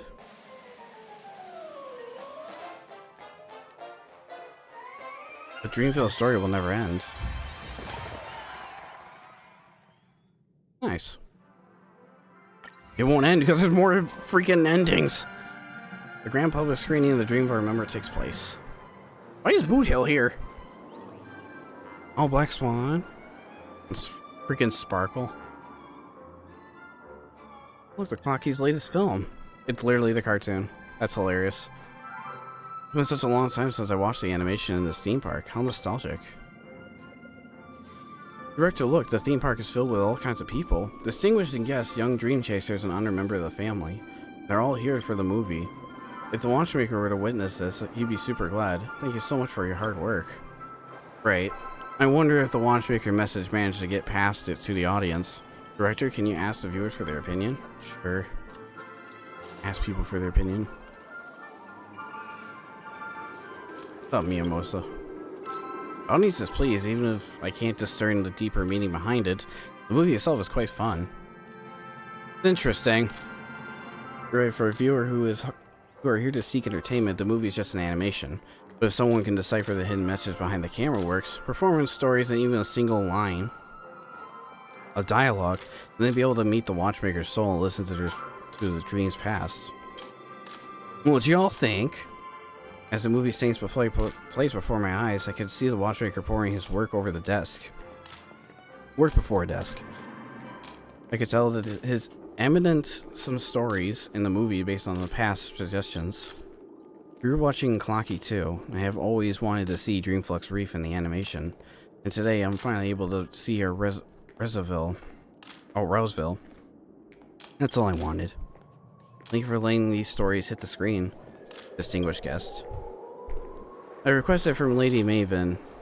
From today onward, I will assist Clockie Studios in their steady development as a consulate and keep the hands of Clockie turning. I'm sure we'll continue turning. I want to thank you too, Isaiah. Well, with the help of this movie, I'm sure that people will pick up their forgotten past and ignite the flame that wakefulness within them and brighten their future. I'm sure the watchmaker will be pleased to see such a future. I'm sure he will. What's up, Sparkle? What are you doing here? Hey, gray hair. This is animation, not bad. Thinking of the movie. Well, I got high aesthetic answers. This dreamscape is always showing boring tragedies, typical comedies, mundane soap operas, a bunch of sleep-inducing films. But I gotta say, this movie's not bad at all. At least leaves a contribution to someone less boring in this world. It doesn't make me doze off often in the dream. Then again, every performance has its own intentions, so I'm sure the story of this movie isn't as simple. Am I right? Well, shh. Don't tell me. Let me make a guess. I believe you're gonna to be all those sorts of interpretations for all the movies in due time, and no one will know which is the truth. That'll make things more interesting. Agreed. Black Swan, Nathan's favorite. Yeah, this is a great movie. I like it very much. What are your thoughts? I normally don't watch animations. I prefer real-life accounts over created stories. But this movie is different. I can tell there's a secret hidden behind all the stories. A lengthy account of untold stories, perhaps. To use such a method to document the past is interesting. It reminds me of the memo keeper who also loves to record their memories on the camera. Memories are recorded of the past and prophecies of the future. I hope you and your watchmaker work can shift those futures into the stream. My boy Nathan's still waiting for your rerun, Black Swan, just saying. Who the hell? This is you? You cooked up this film? Hot diggity fudge. That's some mighty fine work. I forget his Assassin's Beacon's still broken. That's why he can't swear. That's why he says like fudge and shirt bag and all that stuff. His beacon's broken. It's so peak. I'll be horns waddling. I reckon them clock heads were for the youngins. Listen, fresh off the tread. Turns out they sure did a fine job with them. I have to rate this movie. Fudge. It's a fudge and best. Huh? Fudge. I mean, what I mean is y'all did a mighty fine. Especially a Captain Revolver. Darn handsome as a wild stallion. Of course you like the revolver. Oh, my great director. I'm not a fan of yours. Please make me more efficient and awesome in films like this. Sure, man. Can't get over boot hell in this Death and Beacon. What do you think the viewers? Give it a high rating. More or less. That's for sure. The movie is arguably the best work in Clockies in the past 500 years. Director, working with you is like returning to a golden age of Clockie Studios, when I was still working with the Watchmaker and continuing the adventures of Clockie alongside him. Now that I think about it, you're actually engraving his history of Penacony. I understand why you, Mr. Watchmaker, chose to hide it from everyone. After all, how could the creation of this work bring so much joy to everyone? With such under pressure to create it, Clockie Studios will continue to move forward with this mission. It will watch over the dreams until it has the right to wake up from the dreams. So, within the release of the last movie, the story of Dreamjoy Memoir has also come to an end. Thank you for your hard work. Finally over? Well, you're actually planning a combination of 5 stories from Dreamjoy Memoir to create a super extended version of the movie for our audience to watch in a long time. There's also a huge project if you're interested in continuing our direction. You're always welcome back to play the part of the production. Alright, when a movie has a hit, the renowned So Glad hopes to use Clockie's image as their spokesperson to help keep them shooting their set of commercials. They specifically invited you to be the director of this commercial. You should go and assist if you're free. Your director skills surely invalidate the next level of this project. Dear director, on behalf of Clockie Studios, I salute you. I'll never forget all the hard work you put in for Mr. Watchmaker and the Clockie series. Thanks, man. It is all done, but we didn't do the endings. Why the hell did graphics card? Hello? My graphics card went off for some reason. Weird. Wonderful. All the classic endings in Dreamjoy Memoir have been released. You continue with exploring the film's special endings, completing commercials, extras, and challenges in the anthological edits. Oh, there's even more edits? Is that what this is? Oh, this is a complete series of screening all major theaters, director skills. I will check that out in a minute. It looks like it's indefinite. If I had to take a guess, give me this real quick before the 7 hours are up. Cool, now we can superimpose this. So, at rank 1, increase their wielders' attack by 16%. After wielder uses their Ultima, increase their damage dealt by 18% lasting for a turn. Add all these in. Increase the wearer's attack by 32%. After the wielder uses their Ultima, increasing their damage dealt by 30%, lasting for 1 turn. It's Harmony too. This could be good on Asta, with the attack buff and all that. But of course, she doesn't do damage with her Ultima, so it's honestly up to you. But the attack buff would be nice. Their whole stick of attacking increase and speed up. This could be good for Trailblazer if you got no other decent light cones. But the Cocolia one is way too good to pass up. In fact, let me show you what I mean. I did not mean to stab that guy. Actually, I went past him. We're good. Switch this real quick. Yeah, this Cocolia one's way too good to pass up. Memories of the Past. But if you didn't like that one, I would say this one's pretty good for that. This could be good with Yukon, with the attack buff and the ultimate. Maybe, well, no, maybe not Sparkle. There's not too many buffers that use their ultimate to attack, surprisingly. Unless I'm forgetting someone. Which I might be in this case, because I don't have a lot of Harmony. Well, I have a handful of Harmony characters. Yeah, besides... Oh, no. Trailblazer doesn't use damage for their Ultima. So I guess Yukon... Hold on. Let me actually look at Databank real quick.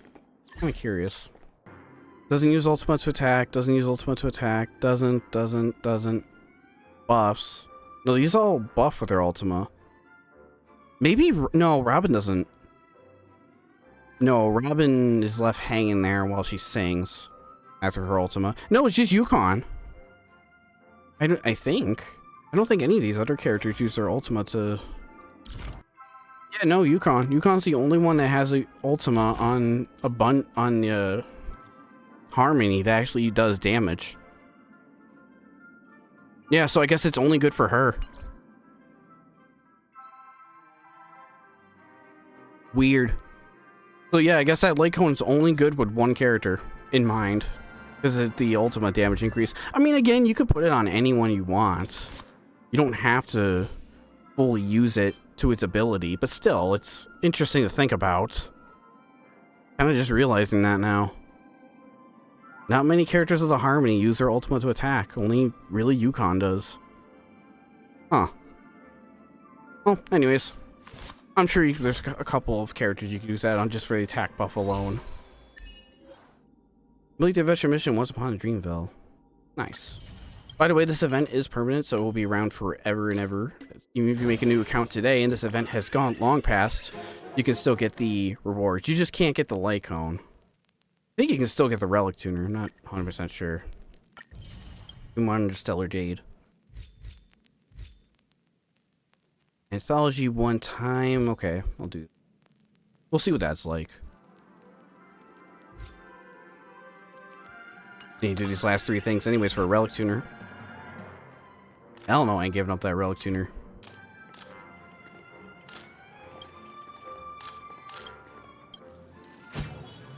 Okay, back here.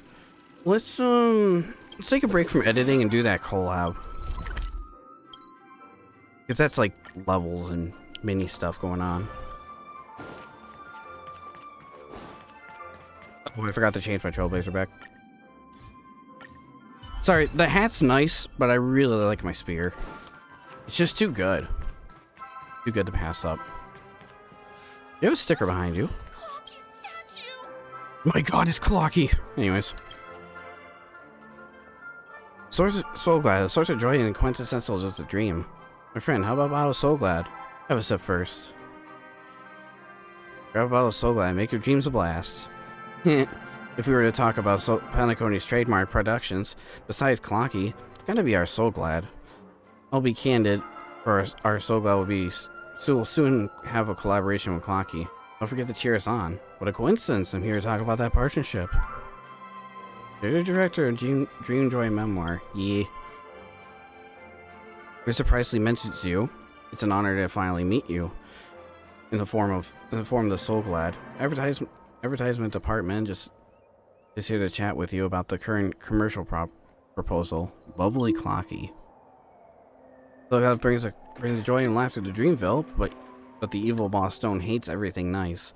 So he imprisons Mr. Soda and stashes away all the town's Soul Glad. What a bastard. The hero of Dreamville, Clockie, will infiltrate Boss Stone's office building to bring back smiles to the townspeople.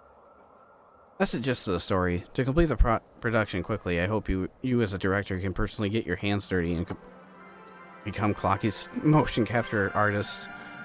Solo 3 commercials. How about it? No problem. Open the chest. Break 7 Boss Stone balloons. Remove 1 Soul Glad floor tiles. Well, yeah, we'll go into this. The battle's already done. I'm not too concerned about fighting. There's one fight. I learned Clockie's movements. Let me think about. Oh shit, my plan is Clockie. Dreamville without Soul Glad is like a clock without oil. Everything has to come to a halt. That Boss Stone. He comes up with such heinous moves just to take over the town.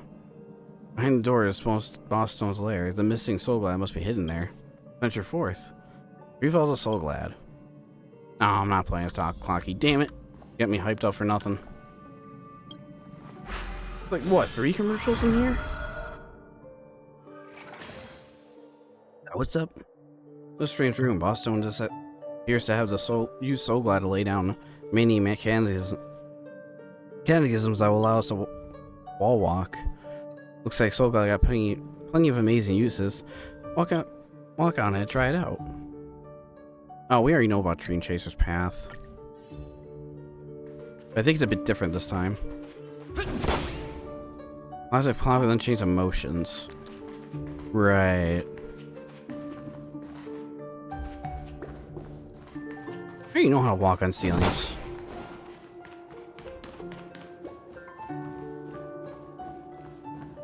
I mean, there's the chest. See, there's a chest stashed with the soul glider. We're almost there. How do you know? You just smell it. You just smell that orange soda with soul glass. Hold on. Oh, that's interesting. You can't shoot on walls while you're like this. Weird. I did not know that. Nothing back here.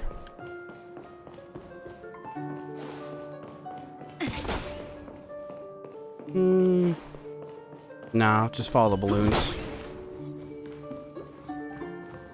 Oh, cool. That was easy. You just literally walk to beginning and end. Moving the soul glass floor has been completely removed. Open the chest now. I mean, he did all the objectives, so yeah. I remember this bottle of Soul Glad. It was once a long time ago when Brunner Hanu and I fought by sides. He always has to let out a Must be some way out. Don't tell me how you used to use that. Legendary beverage that can instantly heal all wounds. What is this, Resident Evil fucking 7? Maybe precious, but you're a friend that cannot be replaced. Splashes of Soul Glad on him. That was the beginning of the friendship with Brunner Hanu. Such a truly nostalgic past. Weird. They treated like Resident Evil 7, you just like poured it all over him. That was quick. Never mind, I thought there was more to that. Oh, there's difficulties. Alright. Very nice job. You're a stickler for perfection, which is why I told him not to tear down the set yet. To make it convenient for you, you make a subsequent revision of the reshoot. Feel free to contact me running any problems. Sure. There's more difficulties on that? How many? Is it all the same? There's 3 difficulties. Alright, well, I'll do this, and then if anything new pops up, I'll show it. If not, I'll just skip ahead if it's the same thing. Just beginning to end. Alright, with that one, you're not missing out on much besides just a little more Clockie lore. That's about it. I probably met Brother Hanu and the birds, the origami birds. That's about it. Other than that, it is pretty straightforward. Nothing too exciting to really show after the first one. So once you've seen the first one, you've basically seen it all. As for the rest of this event, we only have a little bit of that editing to do, I believe, unless there's... Oh, that infinite thing, too. There's also that. We'll showcase those, and then we'll be pretty much done with this event. And then I'll be moving on to the next one that's going to be ending real soon. Oh yeah, give me this. We got one more filming thing to do. Wait, so do I not have to get the special endings? Oh, you do. Oh, wait. 6 extra 6. Oh, this one. Okay, yeah. Hang on. I'm out.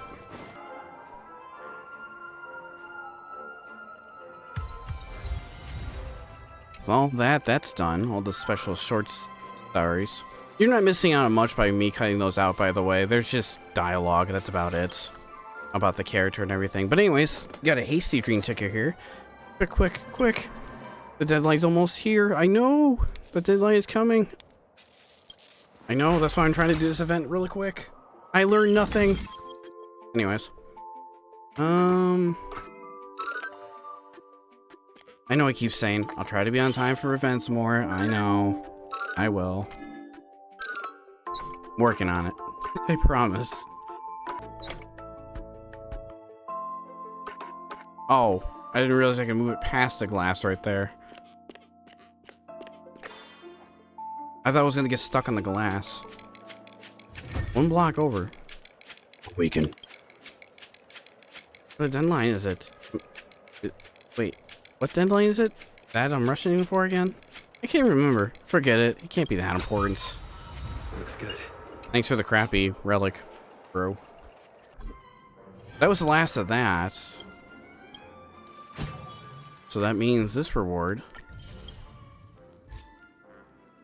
Participating in Indian. Okay, so show the special endings at least, because they are part of this. We'll just go through these. We'll just do a quick showcase of those. This one I couldn't get before. Lions of the Wolf and the Croc.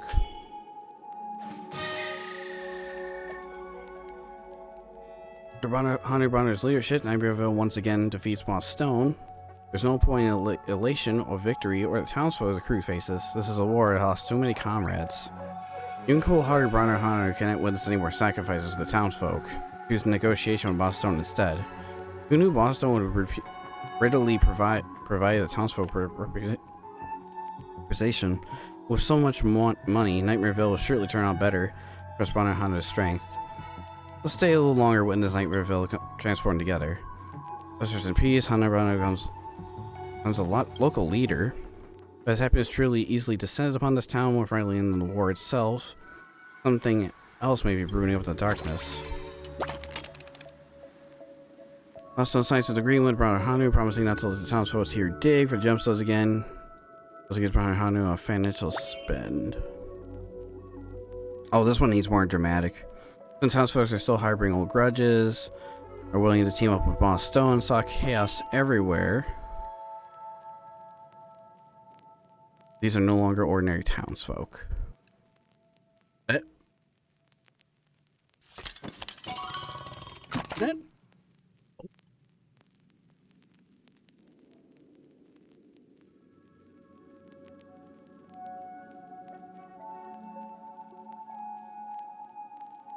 Sorry about that. I had to double check something. That was really weird. Becoming too much. Many folks found in Nightmareville were injured at the war. Boss Stone hired his best director, Van Seas, to offer them free treatments. With the help of the doctor, townsfolk relieves themselves of their pains, also gifted a large supply of health supplements. Brother Hunter doesn't know how to begin developing the town. Townsfolk quickly run for all the money from Boss Stone.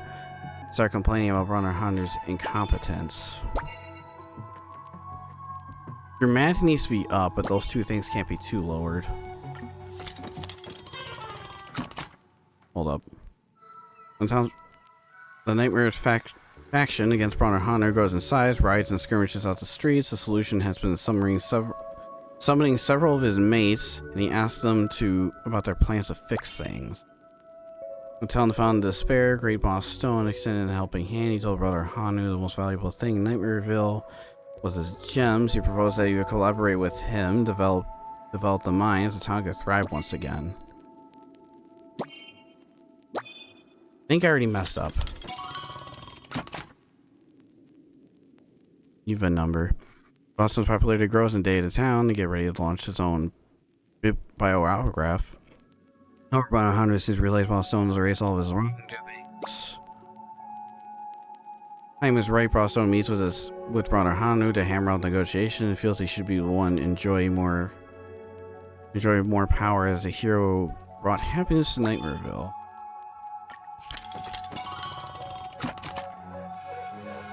Boston starts posturing for war. He wants to take down Brother Hanu. To do this, he picks out two specially dark secrets announcements and to the townsfolk. Their secret one, Brother Hanu secretly exhausted his partner's sister Haru. Does it collide with his power? Ballstone hands over the power choice to the townsfolk. Rather than raise an army to attack, Brother Hanu will be willing to live under his tyranny. Results the townsfolk vote and decide on.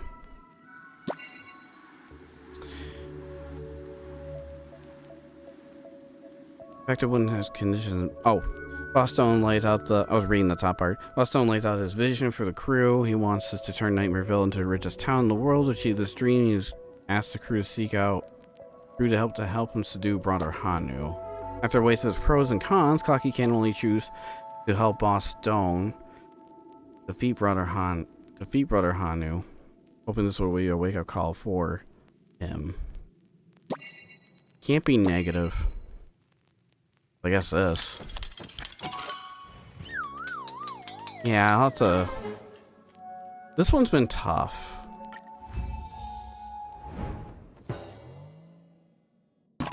This needs to equal 95 somehow. Oh, there we go. Oh, but no. Oh. I was putting the dice in the wrong spot. The only reason that one was tough for me is because the last few dice need to be in the right spot. Also, the sauce Brother Hanu's strength eventually wins the war. Brother Hanu is imprisoned, and the townsfolk of Dreamville once again become its staff. Of course, it is all illegal. Seeing his former friend turn into a prisoner, Clockie feels uneasy, but he understood that this is the best outcome for the townspeople. Was it really? Lost Generation. Of course, I put achievements on this. Candy Bomb. I was gonna say, if you're gonna do special endings, you gotta put like achievements or something on it. At least to entice us to do it. When Boston oversees a trial, Brother Hanu gets his just sentence. Boston truly becomes a boss here. He gives the townsfolk, I mean the staff, plenty of benefits. Though the staff cost is higher than that of slaves. Wow, damn. They're also more obedient than slaves. Boston is also pleased. Earning money is better than having none. TikTok, the townsfolk look happier than before. Could Boston really be right? Brother Hanu, my dearest friend, how'd you end up in this misguided path? Clockie sorrowful boards the compass and leaves Boston's town. The townsfolk here pour sweet into the working in the mines for the Boston, not forgetting the berate Brother Hanu for his crude and lauding Boston's benevolence in their downtime. But who caused Brother Hanu to be so cruel, and who could turn Boston into a saint? Most frightening wars usually don't require weapons. It's true. Dream Crusade, the end. So it's just like one thing and then an ending. Gotcha. Okay. Not something I haven't seen before. There's a couple like JRPGs that are only like 30 hours long that do something like that. They have like special endings. Anyways, let's do the special ending for this one, number 3. Shadow of a Doubt. These might take me a couple tries to get right. Boston shares his personal stash with the gems to help out the town rebuild their houses. The big baddies turn into an angelic saint. This ending is apparently beautiful as it can be. TikTok, I still think there's something not right here.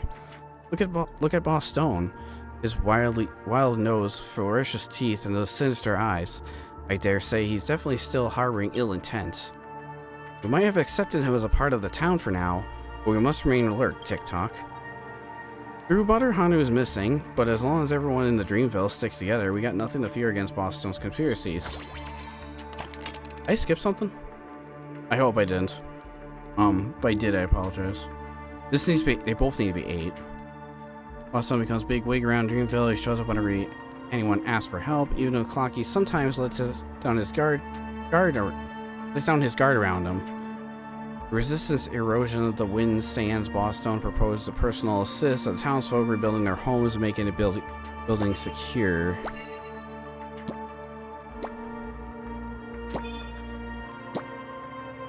The origami birds overhear the conversation between Boston and his lackeys for flying overhead. Turns out Boston is using the construction to Francis secretly siphon gems out of the town into his own vault. Clockie's still very cautious. Could Boston really be that kind? Nah. Clockie publishes exactly what Boston did, a daily newspaper, and gets his origami bird's friends help deliver to every household. People start growing afraid of Boston. That needs to be 8. Wait, what's this one? Boston personally helped rebuild the homes for the townsfolk, but Clockie's still suspicious of harboring ill intent. Damn right he is. Boston cannot find good way to launder his reputation, so he only sends legal notice to Clockie. Surely enough, Boston is using his construction of the front is secretly siphoning gems out of the town into his own vault. Nothing but a bad guy.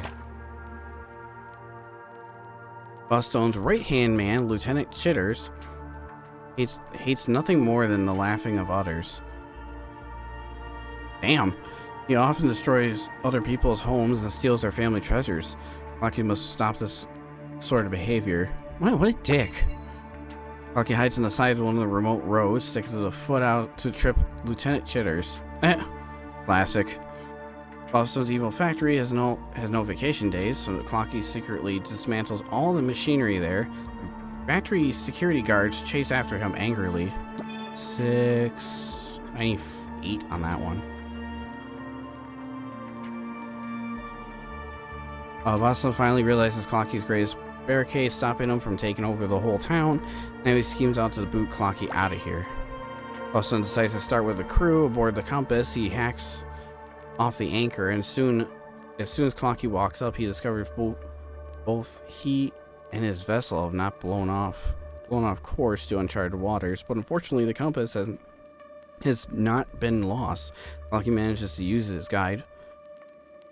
Guy's way back to Dreamville. This needs 8, but all this is overkill. 6, 7, 5, 6. Yeah, it's all overkill. So you need. Wait. Boston quickly fixes the machinery at the factory, and the employees are forced to keep on working there tirelessly. Damn, sounds like my job. Yeah, plus thrilling needs to be higher. Boston immerses himself in the joyful suite of soda. He takes over Mr. Soda's home and demands to take all of his remaining syrup and soda all over town. Boston drinks too much soda, and the sweet syrup turns into these annoying burps. Clockie managed to sneak off together with Mr. Soda, and Boston is still burping. Boston Heartless Factory did not give any pay raises, so everyone was living hand to mouth. Clockie pokes holes into Boston's treasury, and townspeople start loot Boston's treasure. Factory security caught many townspeople under pressure. They return the stolen treasure to the factory. Buy things cost money. That's just common sense. Guess it is.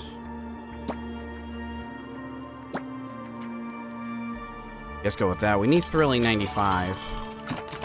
This will do it. Boston sends out a contract the entire townsfolk and the banquets. There's so many terms and conditions that people are starting to get dizzy from reading it. I feel you. Professor Owl deciphers the terms and with his wisdom explain the consequences of singing the contract to the townsfolk. They would be trapped inside forever voluntarily. Damn. Boston's tall wall is finally complete, and Boston invites all the townsfolk to attend the ceremony, even including Clockie. Clockie attends the ceremony where Boston announces that to everyone. We'll have turn in valuable gems as protection money if they hope to enjoy the high wall's defenses. To prevent the winds and sands from damaging sparkling sports cars, Boston decides to build a tall, long wall around the perimeter of the town. Not only would it block the wind and sands, but it would also block out the sunlight from the town. Clockie and Captain Revolver sneak into the construction site. Into the darkness of the embedded a bomb inside bricks that have already been laid. The gunpowder detonates abruptly, and the brick debris splashes right into the nearby boss stone. Damn, brutal. It's a cartoon now. Have you seen Roger Rabbit? They can't be 0.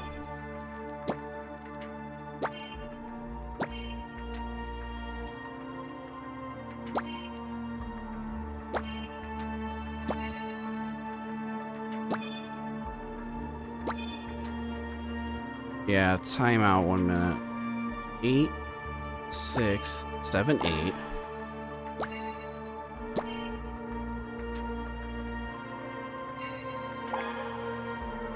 5, and 3? There, I think that did it.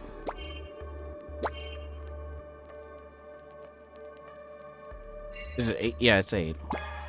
Hold on. Even though that's maxed out, none of this can be 0. Or else the editing fails.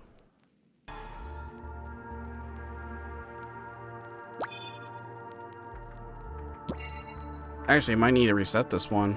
I think I might have messed up a dice earlier.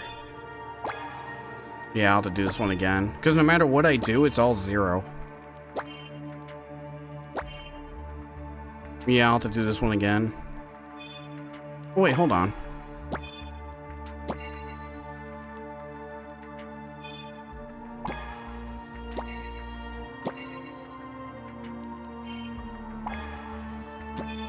What if I do 2 big numbers and then... No, it's still 0. Come on. Yeah, I'll have to do this one again.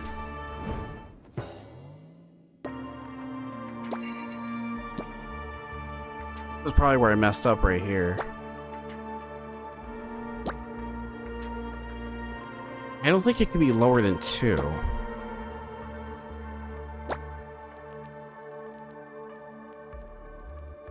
Okay, wait, what's the highest you can achieve?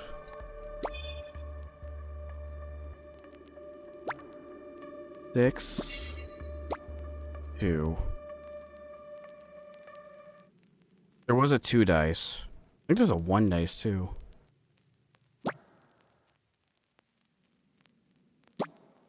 5, 3, 1. No one at 1. I think 5 and 3 is the highest.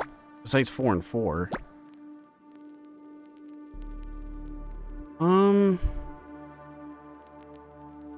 Probably 4 and 4? See about that? And just use the highest numbers and then... Yeah, I did it. See what I mean? It needs to be specific.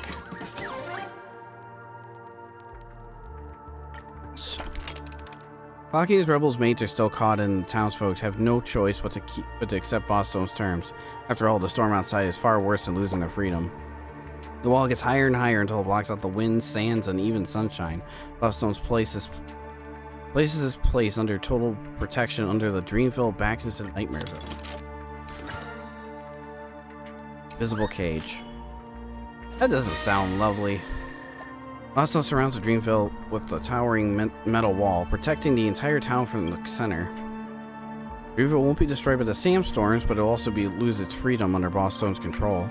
Boss Stone turns the town into a personal factory, forcing the residents to toil day and night in the mines, excavating gems for him. Before long, this place earns a new moniker, Nightmareville.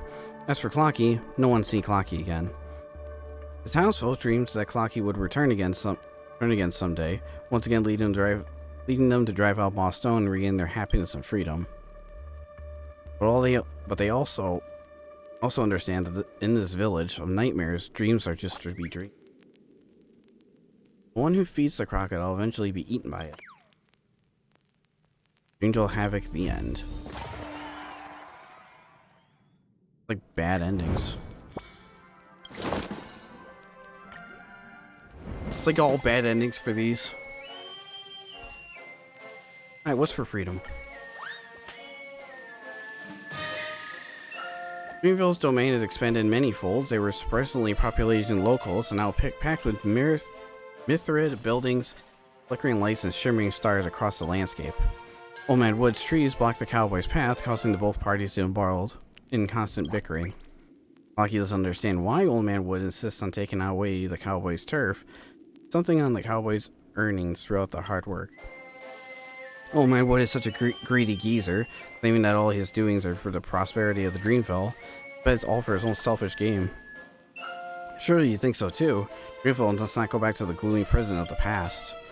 Come on, let's help the cowboys seize back what's theirs. Clockie decides to confront Old Man Wood and for his cowboys compatriots, as well as to free Dreamville for this engrossed. But in all the prosperity of freedom, as long as one keeps moving forward, a price must be paid. Now that Clockie's returned to the posse of the cowboy, everyone regards Clockie as their leader. Many hopes they can persuade the overbearing Old Man Woods to give up. As Clockie gallops in the wilderness with the cowboys, memories of the joyful days on the compass flood back to him. Under the command of Clockie, the cowboys no longer bully the townsfolk. Instead, they begin to have a strong sense of justice, maintain power, and order of the town. Yet the demand of the cowboys remain the same. They do not want to be part of Dreamville, but instead live their happy life in the desert. Under command of Clockie, the cowboys no longer adopt their extreme ways, express their wishes. Instead, they sign a petition to promote their wishes to the townsfolk. The cowboys' earnest express the dearest to the townsfolk. Many no longer harbor the utmost animosity towards them. I'm gonna go with this one. Each audience emotion needs to be 50. All this needs to be 50. Okay. With the help of Clockie's internal conflict amongst the cowboys finally subdued, all the cowboys came together to sign a peace treaty of agreement, thus establishing a cowboy alliance to represent the interests of the cowboys and confront the Old Man Wood. Seeing that the cowboys are no longer causing trouble, Old Man Wood temporarily accepts their existence, but still hopes to reclaim the town's territory. But on that point, the cowboys are reluctant to give in to them. Given to them, the desert is their home. I'm gonna go with that again. Old Man Woods proposed to reclaiming the land of the cowboys while accolating them within the animosity area. However, he emphasizes that they must get along amicably with the town's overseeing Old Man Woods. Clockie hands the proposal to the cowboys' boss. The cowboys' proposal to retain the land that they have uncovered to cultivate from now on. Both faction months to no longer interfere with each other, and the cowboys will get along amicably with the towns overseen by Old Man Wood. Clockie then hands the proposal to Old Man Wood. Old Man Wood seriously considers the proposal, but he disagrees. Go with that one because I need thrilling. Despite Clockie's trying his best to alleviate the tension, the negotiation between two still fail. Old Man Wood guards once again raise their weapons at the cowboys. The cowboys take out their revolvers, ride on their horses, and flee back to the desert. Clockie, who's attempted to meditate things failed, returning to the cowboys' base and apologized to everyone inside, holding it against Clockie. The cowboys through the desert party cheer him up. Clockie guzzles several bottles of soda containing excessive stones, and the party, drunkenly, he vowed to help the cowboys fulfill their dreams. I really like that one, but I need to go with this one. Would need to flee back to the desert. Old Man Wood orders wind-breaking forest stands as a barrier between the townsfolk and the cowboys. Both factions no longer interfere with each other, yet a growing divide emerges within their hearts, making the beginning of their estrangements. Clockie secretly opens up a path in the windbreak forest, allowing the townsfolk and the cowboys to play together in the forest. The Clockie ordered the cowboys escorted in numerous towns seeking desert life over the town. As the desert population swells, town numbers dwindle. I would cannot understand why everyone prefers the dangerous desert over the warm, beautiful town. Right. The townsfolk and the cowboys can no longer stand the existence of the wind-breaking forest, so they light a fire and burn down all the trees down in the forest. Everyone is friendly towards each other and to share insight into the life on both sides. The dispute Old Man Wood anticipates has not broken out. Old Man Wood ought to be reflected on this valuable lesson. By just burning him? In response to Old Man Wood's launches, campaigns to suppress the cowboys within the relentless vigor, he cuts off the cowboys' resources and leaves them to strive in the unforgettable wasteland. Clockie is deeply disappointed by his actions, and so Clockie takes out on his savings to help the cowboys through a difficult period. He determines he will teach Old Man Wood a lesson. Go this one, because I don't have 50 on that. I'm thrilling. Both townsfolk and the cowboys unanimously reject the notion of Old Man Wood overseeing their affairs. In Dreamville, they decide to join forces with Clockie, making the desert and the town into a haven of liberty. Everyone organizes into a decentralized army and begin to fight against the guards of Old Man Woods. Old Man Woods knows he can no longer change their minds of the cowboys, but he knows the decentralized army of cowboys never make Dreamville prosperous and magnificent, thus he must not give in. Old Man Wood rallies the townsfolk who have aligned with them and urges them to assemble into an army. His aim is to compile the cowboys into submission through sheer force. Go with the first one. Has good taste. I would hope so. The cowboys decisively triumph over Old Man Wood's forces. Seeing Clockie stand there on the opposite side of him, Old Man Wood's spirits plummet into despair. He bids farewell to the town he once cherished, parting with helpless sighs. The cowboys cheers, they have hard-won victory. They set work in dividing the town's territory in numerous pieces, each representing a piece of their newfound land for freedom.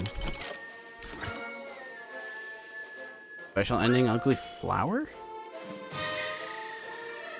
After a bitter battle, the cowboys became the masters of Dreamville. But they don't know how to develop Dreamville, so soon after, the town returns back to being a barren wasteland. Tick-tock, without the old man Wood, everyone is living freely now. But is this true happiness? The cowboys ran rampant across town every day. No one can hold them in place, nor can anyone guide them to their path. Forget it. I'm done thinking about it. Let's just head into the desert and play with the cowboys. Clockie steps into the desert with the cowboys, and their townsfolk never seen him again. A lonely, carefree bird cannot travel long distance like a flock of wild gray geese. Dreamless escapade, the end.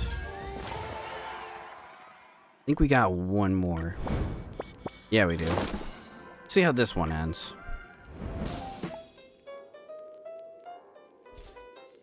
Under the tree. Old Man Wood's tendrils have the entire Dreamville in a strange hold. No scoundrel will ever harm this town's residents again. The townsfolk seem not to care for Old Man Wood's ambitions. They are only concerned with the fortune and happiness that Dreamville brings. Clockie doesn't seem to mind, as long as everyone in Dreamville is happy. Old Man Wood has been very chatty recently, but I don't know that he must be busy himself for Dreamville. Everyone's living in high spirits. How wonderful! Don't you think so too, my friend?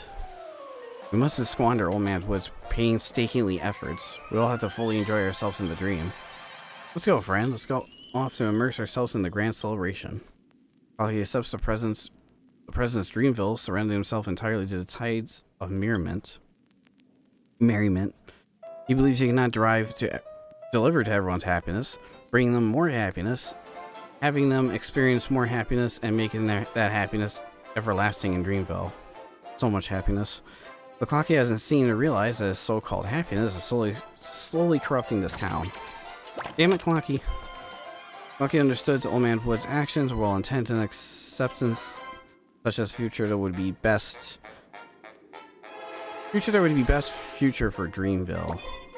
After Clockie shares his views on Old Man Wood, two became partners again. They would strive to turn Dreamville into a paradise together. Someone was penniless in Dreamville. What should we do, Old Man Wood? Clockie asks. Old Man Wood took away the person's desires. No, dissatisfaction should be in Dreamville. Some needs to be 250. All this. Yeah, go with that. Someone committed a crime in Dreamville. Old Man Wood took away the criminal's evil thoughts. Nobody should be in Dreamville.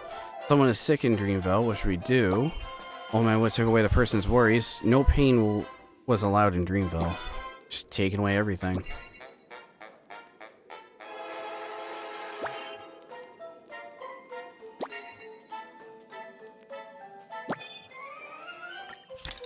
Can't be too lowered.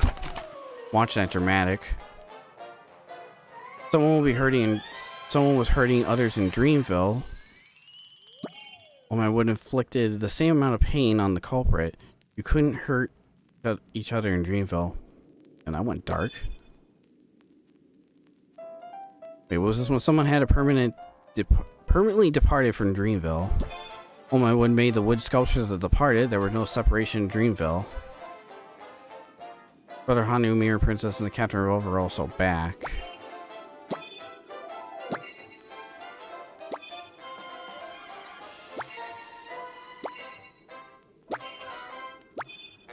Hey, hold on.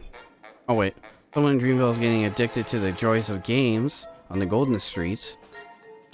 Old Man Wood made the person unable to feel the joy of playing games. Damn! Oh, this is kind of dark.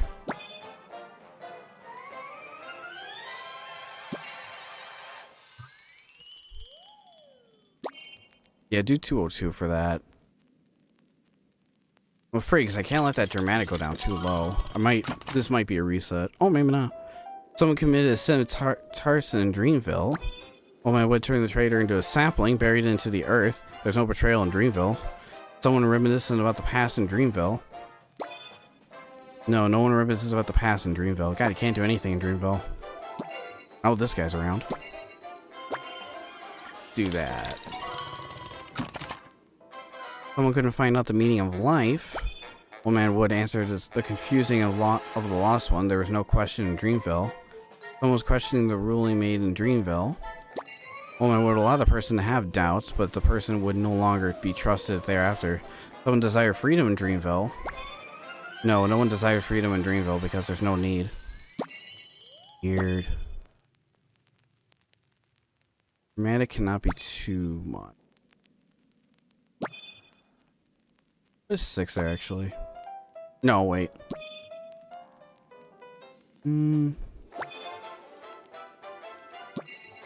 That's a multiplier, but I don't really need that. Oh, but the sum, though, needs to be 250. Actually, we're towards the end. Does it matter? 249. Sure, let's just see. No, this increases dramatic. Okay. Slot machines. Last time seeing this. Humongous prize.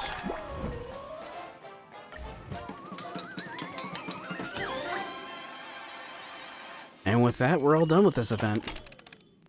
Over time, the Dreamville townsfolk of Dreamville gradually become united as one. Old Man Wood was nurtured into a towering tree that shelters all the townsfolk within its shade. The cool shade, Clockie also stops thinking and immerses himself into the joy. So he's just like, nah, forget this, forget that. Weird. Very strange. Dreamville gradually sinks into the foliage embrace where everyone enjoys the sweetened fruit and cool shade, never needing to think for themselves again. Fossils will never invade this place again, and no one will have to worry about disaster befalling. To the townsfolk, this is truthfully bliss. This is really awesome. As long as we listen to the great tree, everyone will be able to lead blissful lives. Whatever the great tree says, we'll listen. Whatever the great tree wants, we'll do. Tick-tock, my friend. Dreamville has now become a true dreams. But I feel I'm forgetting something. I should have. Since I've forgotten it, it's probably not important. Come on, let's go party at Mr. Soda's. And so, enveloped in the great tree's protection, Dreamville embarks on the path of eternal happiness. No sadness, no suffering, no worries. And Clockie's hands also started to rust in the syrup, never to tick again. That's the price for us forever living in current happiness and never again glimpsing vision to the future. Dreamjoy Memoir at the end? Whispers of the past. Interesting. Very weird. Oh, wow. Take that track of destiny and all this. Oh, good. I didn't have to accept it one at a time. Thank God. And I think that's it besides the Memoir Anthology. Let's do that real quick. Let's just see what this is. Complete series will be screened in all major theaters. Director skills.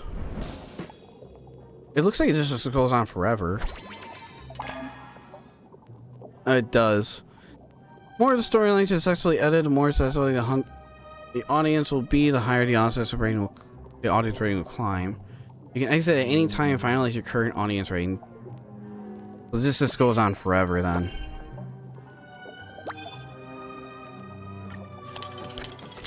So what if I do this once and leave? Oh no, you have to play through it. Oh, okay. Oop. I didn't want to exit. No, I wanted to go back to editing. Yeah, let's go back in there. I'll just skim through this and I guess get my thoughts on the events. Oh, it's alright. Nothing super extreme, I guess. It's kind of fun. This kid's around for forever too, so if you're like brand new, if you make a brand new account now, you'll be able to actually play through this event. At any time, it will stay in the world forever. But on one side, I guess this is alright. The narrative's kind of weird. What do you expect out of whatchamacallit? What do you expect out of Pen and Coney though? This whole story's been weird. I guess it could be entertaining for like a a read in the background, I guess. So I guess it has its merits, I guess, if that's the correct way I'm using that term. Also, I'm only getting 100 points per this.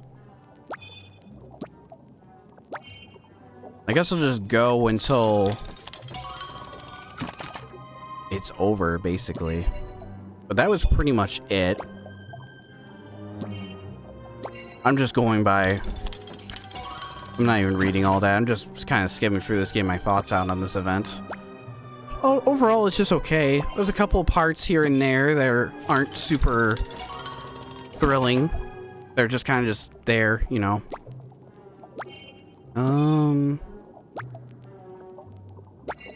Yeah, I say it's alright. Something to do. Okay, can I leave now after reaching the target? Or do I have to go until it's actually done? I think I have to go... Participating in editing. I guess I just go until... I just can't go anymore. What if I purposely... Hold on. What if I just purposely...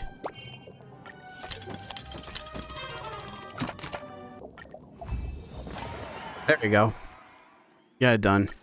So yeah, it just goes until you complete it. It's where you can't just go in there and like exit out and it would count towards that. No, you have to actually go in there until you actually fail it. Yeah, that's this, and give me that relic tuner. Don't know who I'm going to use on yet, but it's probably going to be trash. But anyways, thank you so much for joining me in this event. Really appreciate it if you made it through the entire video. Really appreciate it. Oh yeah, my achievements. Step into those soul glide tiles on all the maps, a bubbly Clockie commercial. Let the Dream Memoir animators produce all the extra stories. Yep. Complete the work editing for all the Dreamwear memoirs. And enter a special story branch of the Dreamwear memoirs. I guess you only have to do the special stories once, but yeah, other than that, that's about it. What do I get for synthesizing? Oh, a scare box. That is horrifying. Next battle after you use scare box will be hide on a random unit and explode at the start of the turn, dealing massive damage. I'll make 10 of those, and I'll have to see how that is. I barely use consumables in this game. But yeah, other than that, that was the entirety of Clockie Dreamjoy. Whoops. Yeah, it's an alright event. Something to do, something to read, pass the time, I guess. I guess this video could be used for like just background noise or something. You just want to listen to something, listen to how weird this story is. But yeah, other than that, thanks for hanging out with me. If you made it this far into the video, I really greatly appreciate it. If you like to support me even further, social media links down in the description below, as well as artists information, and as well as another YouTuber who does similar to what I do. Does playthroughs of other games. He might have some interesting playlists for you. Yeah, thanks so much for hanging out with me. And I will see you guys next time, and I'll try to get this out as soon as possible. It's going to take a lot of editing to get through this one.